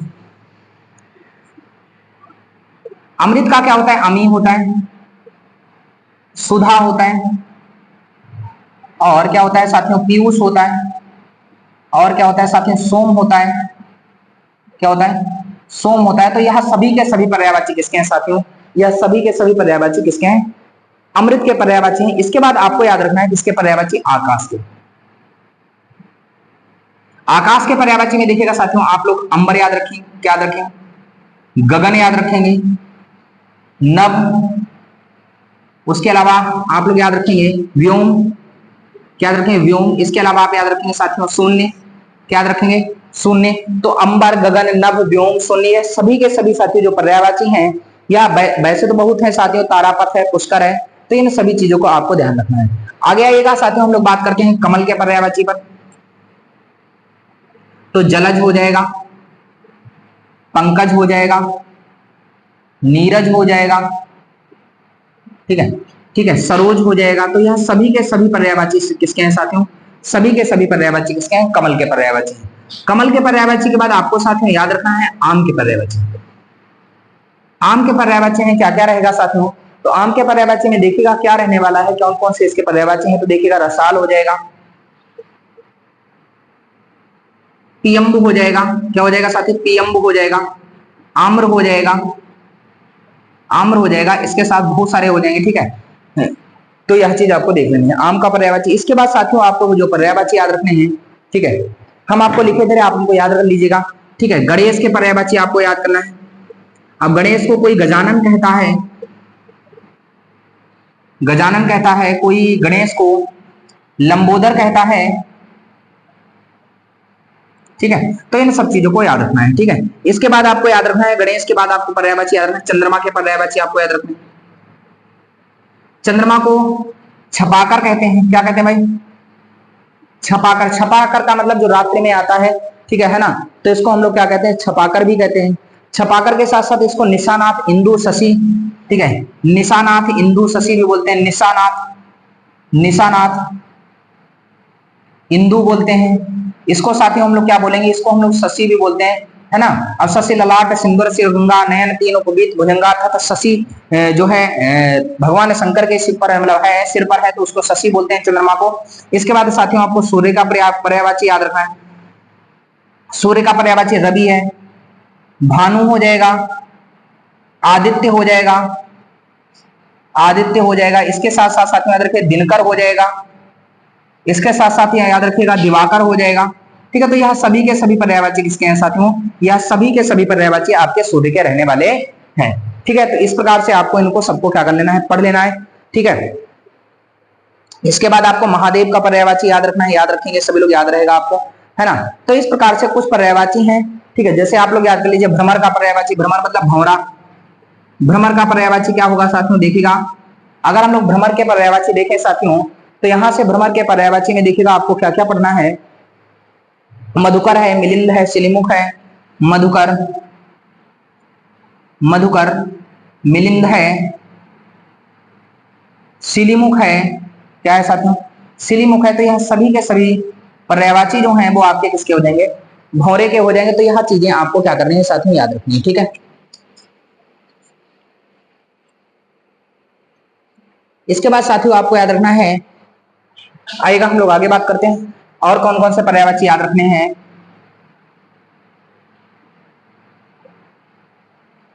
आगे आइएगा, अब आपको साथियों जो पर्यायवाची याद रखने हैं, आनंद का पर्यायवाची याद रखना है, आनंद का, आनंद का पर्यायवाची साथियों हो जाएगा हर्ष, उल्लास हो जाएगा साथियों, उल्लास हो जाएगा। इसके साथ साथ याद रखना है आपको खुशी हो जाएगा। ठीक है, हर्ष हो जाएगा, उल्लास हो जाएगा, खुशी हो जाएगा, प्रसन्नता हो जाएगा, क्या हो जाएगा, प्रसन्नता। ये सभी के सभी पर्यायवाची साथियों किसके हैं, आनंद के पर्यायवाची। इसके बाद साथियों आपको याद रखना है पृथ्वी के पर्यायवाची, किसके याद रखना है, पृथ्वी के पर्यायवाची। आपको धरा याद रखना है, क्या याद रखना है, धरा। आपको याद रखना है वसुधा, क्या याद रखना है साथियों, आपको धरा याद रखना है, आपको वसुधा याद रखना है, आपको मही याद रखना है, आपको धरती याद रखना है। ठीक है, तो यह सभी के सभी पर्यायवाची साथियों किसके हो जाएंगे, पृथ्वी के हो जाएंगे। ठीक है, इसके बाद आपको याद रखना है जल के पर्यायवाची, पानी हो जाएगा, नीर हो जाएगा, अंबु हो जाएगा, क्या हो जाएगा साथियों, अंबु हो जाएगा। यह सभी के सभी पर्यायवाची क्या हो जाएगा, सलिल हो जाएगा। तो यह सभी के सभी पर्यायवाची क्या हो जाएंगे। इसके बाद वायु का पर्यायवाची याद रखना है आपको, पवन हो जाएगा, समीर हो जाएगा, हवा हो जाएगा। तो यह सभी के सभी पर्यायवाची किसके होने वाले हैं साथियों, पवन के रहने वाले हैं। तो यह कुछ पर्यायवाची शब्द आपको याद रखने हैं। ठीक है, इसके बाद गंगा का पर्यायवाची साथियों आपको याद रखना है, गंगा, भागीरथी हो जाएगा, भागीरथी हो जाएगा, सुरसरी हो जाएगा, भागीरथी, सुरसरी हो जाएगा, सुरसरी हो जाएगा, देवनदी हो जाएगा, देवनदी और नदीश्वरी। यह सभी के सभी पर्यायवाची साथियों किसके हो जाएंगे, यह सभी के सभी पर्यायवाची किसके रह जाएंगे, आपके गंगा के हो जाएंगे। तो यह कुछ पर्यायवाची शब्द आपको क्या करना है साथियों, याद रखना है। ठीक है, इसके बाद साथियों हम लोग बात करें, इसके बाद हमें थोड़ा सा और पढ़ना है ना, थोड़ा सा और पढ़ना है। इसके बाद साथियों अगला जो टॉपिक होता है विलोम शब्द। विलोम शब्द का मतलब होता है साथियों जो हमारे मतलब कह सकते हैं विपरीत अर्थ का प्रकट करें। विपरीत अर्थ को प्रकट करने वाले शब्दों को ही हम लोग क्या कहते हैं, विलोम शब्द के नाम से जानते हैं। ऐसे शब्द जो विलोम शब्द विलोम अर्थ का प्रकट करते हैं, जैसे रात का दिन हो जाएगा। ठीक है, ठीक है, सफेद का काला हो जाएगा। जो विपरीत अर्थ प्रकट करने वाले शब्द होते हैं, समान अर्थ प्रकट करें समान पर्यायवाची या समानार्थी हो गए, और जब विपरीत अर्थ प्रकट किया जाता है साथियों तो इसको हम लोग शब्द विलोम के नाम से जानते हैं। विलोम शब्द के नाम से जानते हैं, विपरीत अर्थक शब्द के नाम से जानते हैं। आइएगा साथियों देखिएगा विलोम शब्द कौन कौन से रहने वाले हैं, देखिएगा। ठीक है, विलोम शब्द, विलोम शब्द कौन कौन से रहने वाले हैं, तो इन सभी चीजों को आप लोग देख लीजिएगा। ठीक है, मेरे दृष्टि में जो हमें इंपॉर्टेंट लगेगा हम आपको साथियों लिखा देंगे। आप भी अपनी तरफ से देखिएगा कौन कौन से ऐसे शब्द विलोम हैं जो विलोम के शब्द विलोम की दृष्टि से आपके लिए इंपॉर्टेंट रहने वाले हैं। ठीक है, आएगा जैसे आपको चाहे तो लिखाने की जरूरत नहीं, आप सभी लोग क्या करिएगा कहीं ना कहीं से पढ़ लीजिएगा। अंधकार है, अंधकार का क्या हो जाएगा साथियों, प्रकाश हो जाएगा। अंधकार का क्या हो जाएगा साथियों, प्रकाश हो जाएगा। यश हो जाएगा, यश माने क्या होता है, जीत होती है, और अपयश माने क्या होता है, अपयश मतलब कलंक हो जाता है ना। उसके बाद अगर बात करें गर्मी, बहुत ज्यादा गर्मी है ना इसमें, तो गर्मी का विपरीत क्या हो जाएगा, गर्मी के विपरीत में सर्दी आ जाएगी। कुछ दिनों बाद आप स्वेटर पहनने लग जाएंगे। राजा, राजा मतलब जो होता है राजा, आप महान होता मतलब कह सकते हैं भूत मतलब कह सकते हैं शासन का मुखिया होता है, और रंक मतलब क्या होता है, गरीब होता है, भिखारी हो जाता है, हो जाएगा। एक चतुर, चतुर माने क्या होता है, चालाक होता है, और इसका क्या हो जाएगा, मूर्ख हो जाएगा। चतुर का क्या हो जाएगा साथियों, चतुर का मूर्ख हो जाएगा। इसके बाद जड़, जड़ माने मतलब स्थिर रहना, और चेतन का मतलब चलायमान हो जाना, अर्थात चेतन है ना, बिल्कुल स्थावर की स्थिति। ठीक है, जैसे आ गया जंगम। जंगम, जंगम का क्या हो जाएगा, स्थावर हो जाएगा। जंगम का क्या हो जाएगा साथियों, जंगम का स्थावर हो जाएगा। तो यह चीज आपको याद करके रखना है। इसके बाद देखिएगा एकता, क्या हो जाएगा साथियों, एकता हो जाएगा। एकता का क्या होता है साथियों, अनेकता हो जाएगा। एकता का क्या हो जाएगा साथियों, अनेकता हो जाएगा। एकता का क्या होगा साथियों, अनेकता हो जाएगा। हर्ष का क्या हो जाएगा साथियों, हर्ष का हो जाएगा साथियों शोक। हर्ष का क्या हो जाएगा, शोक हो जाएगा। इसके बाद देखिएगा साथियों कायर। कायर, कायर का साथियों क्या हो जाएगा, वीर हो जाएगा। अमृत, अमृत, अमृत का साथियों क्या हो जाएगा, अमृत का हो जाएगा साथियों क्या हो जाएगा, अमृत का विश्व हो जाएगा। इसके बाद देखिएगा दुर्लभ, दुर्लभ का क्या हो जाएगा, सुलभ हो जाएगा साथियों। दुर्लभ का साथियों क्या हो जाएगा, दुर्लभ का सुलभ हो जाएगा। उचित का अनुचित हो जाएगा। उचित का साथियों क्या हो जाएगा, उचित का अनुचित हो जाएगा। पंडित, पंडित का मतलब विद्वान होता है, इसका भी मूर्ख हो जाएगा जो चतुर का होगा। तो यह सभी चीजें आपको क्या करनी है, याद करते रहनी है। आगे देखिएगा साथियों क्या होगा, घृणा। घृणा, घृणा का क्या हो जाएगा साथियों, घृणा का हो जाएगा साथियों प्रेम। घृणा का क्या हो जाएगा, घृणा का प्रेम हो जाएगा। अमृत का विश्व, रात का दिन हो जाएगा, रात का दिन हो जाएगा। ठीक है, इसके बाद बात करें रात का दिन हो जाएगा। अभी और भी बहुत सारे शब्दों को हम लोग देख लेंगे।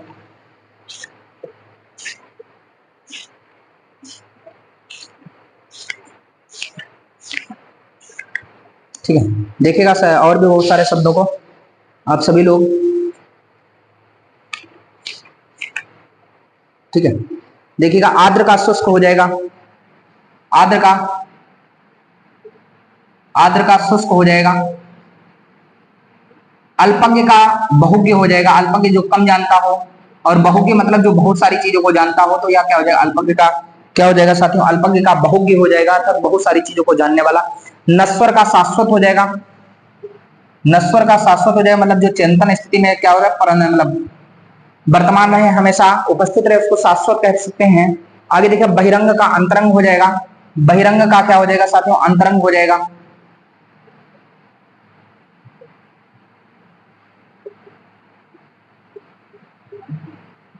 तो यह चीजें आपको क्या करना है, याद करके रखना। बहिरंग का अंतरंग हो जाएगा। असीम का ससीम हो जाएगा। असीम का ससीम हो जाएगा। तो सभी साथी जो हैं इनको लिखते रहेंगे, जितना हम लिखा रहे हैं आप इनको लिखते रहिएगा, क्योंकि यह आपके लिए बहुत ही इंपॉर्टेंट रहने वाले हैं। ठीक है, तो इन सभी चीजों को, बहुत ही अतिवृष्टि का क्या हो जाएगा साथियों, अनावृष्टि हो जाएगा। अतिवृष्टि का अनावृष्टि हो जाएगा। अतिवृष्टि का क्या हो जाएगा साथियों, अनावृष्टि हो जाएगा। ठीक है, तो जो भी साथी जैसे हम कुछ लिखाई दे रहे हैं, कुछ की पीडीएफ आपको मिल जाएगी। आप हमारे टेलीग्राम चैनल से जुड़ जाएगा, टारगेट विद्रचित के नाम से मिल जाएगा टेलीग्राम चैनल। तो आप उससे जुड़ जाइए ताकि आपको सारी चीजें क्या हो जाएंगी, टेलीग्राम चैनल पर आपको नोट्स जो है वहां पर यह नोट्स प्रोवाइड करवा दिया जाएगा। तो सभी साथी जो भी क्या करेंगे, जो आपके इस चीज की प्रिपरेशन कर रहे हैं, जो आप डीएलएड हैं, वह सभी के सभी साथी हमारे निःशुल्क टेलीग्राम चैनल टारगेट विद्रचित डालेंगे, वहां पर जुड़ जाएंगे, और वहां पर आपको इससे संबंधित पीडीएफ या जो क्लास नोट्स है वहां पर डाल दी जाएगी, ताकि आप सारी चीजों को विधिवत क्या कर पाए, पढ़ पाए। तो यह कुछ चीजें रही साथियों आपकी विलोम शब्द से संबंधित। और भी बहुत सारे शब्द विलोम शब्द होंगे, तो वहां पर हम यह पीडीएफ आपको प्रोवाइड करवा देंगे। तो उस पीडीएफ को पढ़ लीजिएगा आप, तो वहां पर आप सारी चीजों को कर पाएंगे। और भी बहुत सारी चीजें इसमें हैं आपको जो पढ़नी है बस। लेकिन अगर आप इतना कर लेंगे साथियों, तो मेरा वादा है आप बेहतर से बेहतर करके आएंगे। हमने आपको सारी चीजें पढ़ा दी। अगर कोई भी चीज इसमें रह गई होगी, जैसे हमने अपना प्रयास किया, जो भी हमारी मतलब विधियां हो सकती थी, जो हमारी लिपियां हो सकती थी, इसके अलावा हमने आपका मतलब कह सकते हैं वर्तनी संबंधी भी दोष रह गया। अभी साथियों और क्या रह गया, वर्तनी संबंधी दोष रह गया। इस चीज को भी देख लीजिएगा अगर हम लोग बात करें वर्तनी संबंधी दोष के बारे में। ठीक है,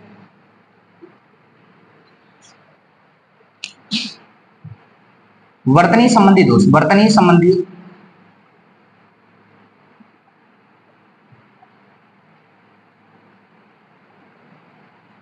दोष। ठीक है, आएगा हम लोग वर्तनी संबंधी दोष की बात कर लें, कहां कहां पर ये दोष रह जाते हैं, किन किन चीजों को हम लोगों को, ये गलतियां कहां पर होती हैं, इन सभी चीजों को हम लोग क्या कर लेते हैं, समझ लेते हैं। ठीक है, सभी साथी देखेंगे जो हमारे दोष होते हैं कहां पर हम इन गलतियों को देखते हैं, कहां पर कौन सी गलती हो जाती है।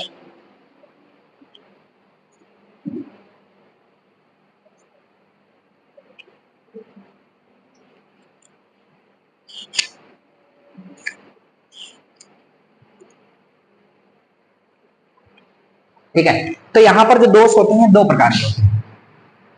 यह दोष कैसे होते हैं, दो प्रकार के, एक पूर्ण वर्ण संबंधित होते हैं, पूर्ण वर्ण संबंधी दोष होते हैं, और एक जो होते हैं आंशिक वर्ण संबंधी होते हैं, आंशिक वर्ण संबंधी होते हैं, आंशिक वर्ण संबंधी दोष होते हैं। इन चीजों को आप लोग देखिएगा। ठीक है, तो सबसे पहले हम लोग पूर्ण वर्ण संबंधी, आपने देखा होगा बालक को लोग वालक पढ़ते हैं, जैसे बालक होता है, बालक को लोग क्या कहते थे, वालक कहते थे, तो बा की जगह पर वा को पढ़ना, यह क्या है, पूर्ण वर्ण संबंधी दोष के अंतर्गत क्या हो जाएगा, आ जाएगा। यहाँ हमेशा क्या पूर्ण वर्ण संबंधी दोष में हो जाएगा। जैसे वाचन लिखना होता है, जैसे क्या लिखना है, वाचन लिखना है, और लोग क्या लिख देते हैं, वाचन लिख देते हैं। तो यह कहीं ना कहीं बा को वा और वा को वा में अंतर स्थापित करना, वा की जगह किसका प्रयोग करना, बा का प्रयोग करना। तो यह जो दोष है पूर्ण वर्ण संबंधी दोष हो जाएगा। जैसे छा को छा लिख देते हैं, जैसे छात्र लिखना है तो कुछ लोग कैसे छात्र लिख देते हैं, ऐसे छात्र लिख देते हैं। जैसे क्षेत्र लिखना है तो क्षेत्र, इसकी जगह आप लोग क्या कर देते हैं, ऐसे क्षेत्र लिख देते हैं। तो यह क्या है, छा की जगह छा संबंधी सभी, छा और छा में क्या होना, यह सभी के सभी साथियों क्या पूर्ण वर्ण संबंधी दोष, मतलब इधर का उधर कर देना, तो यह पूर्ण वर्ण संबंधी दोष के अंतर्गत आ जाएगा। जैसे कुछ लोग ऋतु लिखना है तो ऋतु लिखना है, कुछ लोग ऋतु कैसे लिख देते हैं, ऐसे लिख देते हैं ऋतु, तो क्या हो जाएगा, या ऋतु लिखना है, ठीक है, तो कुछ लोग ऋतु कैसे लिख देते हैं, ऐसे लिख देते हैं। ठीक है, तो यह सभी क्या है, ऋद की जगह पर रा का प्रयोग कर लेते हैं, ऋद की जगह पर रा का प्रयोग कर लेते हैं। तो यह सभी के सभी दोष साथी कैसे रहे, या सभी के सभी दोष हमारे पूर्ण वर्ण संबंधी दोष रहे। अब बात करते हैं जो आंशिक संबंधी दोष होते हैं इनको। जैसे या वाचन में दोष आते हैं, दोष किस में आते हैं साथियों, वाचन में आते हैं। देखिएगा, जैसे हमें क्या है, कवि होता है, कवि होता है, कवि होता है, हम लोग उसको कवि पढ़ लेते हैं, कवि को हम लोग क्या पढ़ लेते हैं, कवि पढ़ लेते हैं। छुट्टी की जगह बड़ी का हम लोग उच्चारण स्थान करते हैं। जैसे और देखिएगा, अगर हम लोग बात करें किंतु, किंतु लिखा होता है तो इसको कुछ लोग क्या पढ़ते हैं, किंतु पढ़ते हैं, क्या पढ़ते हैं, किंतु। ता की जगह मतलब छोटा ऊ की जगह, छोटा ऊ की जगह बड़ा ऊ की मात्रा का प्रयोग कर लेते हैं। तो यह चीज आपको याद रखना। जैसे अक्सर देखिएगा, जैसे मछली होता है, क्या होता है, मछली। अब मछली को आपने देखा मुस्लिम मछली बोलते हैं, मछली। तो छा की जगह सा संबंधी दोष पढ़ लेते हैं। तो यह क्या है, यह वाचन संबंधी दोष में आ जाता है। यह छा की जगह सा संबंधी दोष में आ जाता है, इसमें आ जाता है। जैसे आगे देखिएगा साथियों, ढोलक, ढोलक। अब ढोलक की जगह कुछ लोग क्या पढ़ते हैं, टोलक पढ़ लेते हैं। क्या, मोस्टली जो पंजाबी लोग हैं तो ढोलक की जगह उनके मुंह से टोलक ही निकलता है, तो ढा का वो लोग क्या पढ़ते रहते हैं। तो यह सभी दोष होने वाले हैं। तो सभी साथी जो है, अगर यह सेशन समझ में आया आप सभी लोग, तो इस सेशन को लगातार क्या कर दीजिए, शेयर कर दीजिए। मेरा पूरा प्रयास रहा कि हम आपको अपना 100% इसमें दे सकें। तो सभी साथियों को अगर यह वीडियो अच्छा लगा तो वीडियो को लाइक करिए, और अगर आप हमारे इस चैनल पर नए हैं तो चैनल को सब्सक्राइब करिए। मेरा पूरा प्रयास हमने इसमें लगाया, आप इस वीडियो को देखिए। अगर कोई चीज रह गई होगी तो हमें अभी नेक्स्ट वीडियो में जब हम प्रैक्टिस सेशन के माध्यम से अभी पेपर के निकटतम लेकर आएंगे तो उनमें देखिएगा। यह मेरा पूरा प्रयास रहा, हमने अपनी तरफ से पूरा प्रयास किया। अगर यह प्रयास हमारा सराहनीय रहा तो आप सभी लोग कमेंट सेक्शन में जरूर लिखिएगा, या आपको और भी किसी चीज का सुझाव है, जो भी आप चीज आपको चाहिए तो कमेंट सेक्शन में लिखिएगा। मैं रजिस्टर आपसे वादा करता हूं कि आपको सारी चीजें A to Z हम वहां पर पूरी करवाएंगे। और आप टेलीग्राम चैनल से तो जरूर जुड़ जाइए, जिससे आपको वहां पर नोट्स की व्यवस्था जो की गई है वहां पर आपको नोट्स मिल जाएगा। तो सभी लोग पढ़ते रहिए, हंसते रहिए, मुस्कुराते रहिए, स्वस्थ रहिए, मस्त रहिए, व्यस्त रहिए। इस वीडियो को देखने के लिए आप सभी का बहुत बहुत धन्यवाद। आपका दिन शुभ हो। जय हिंद, जय भारत।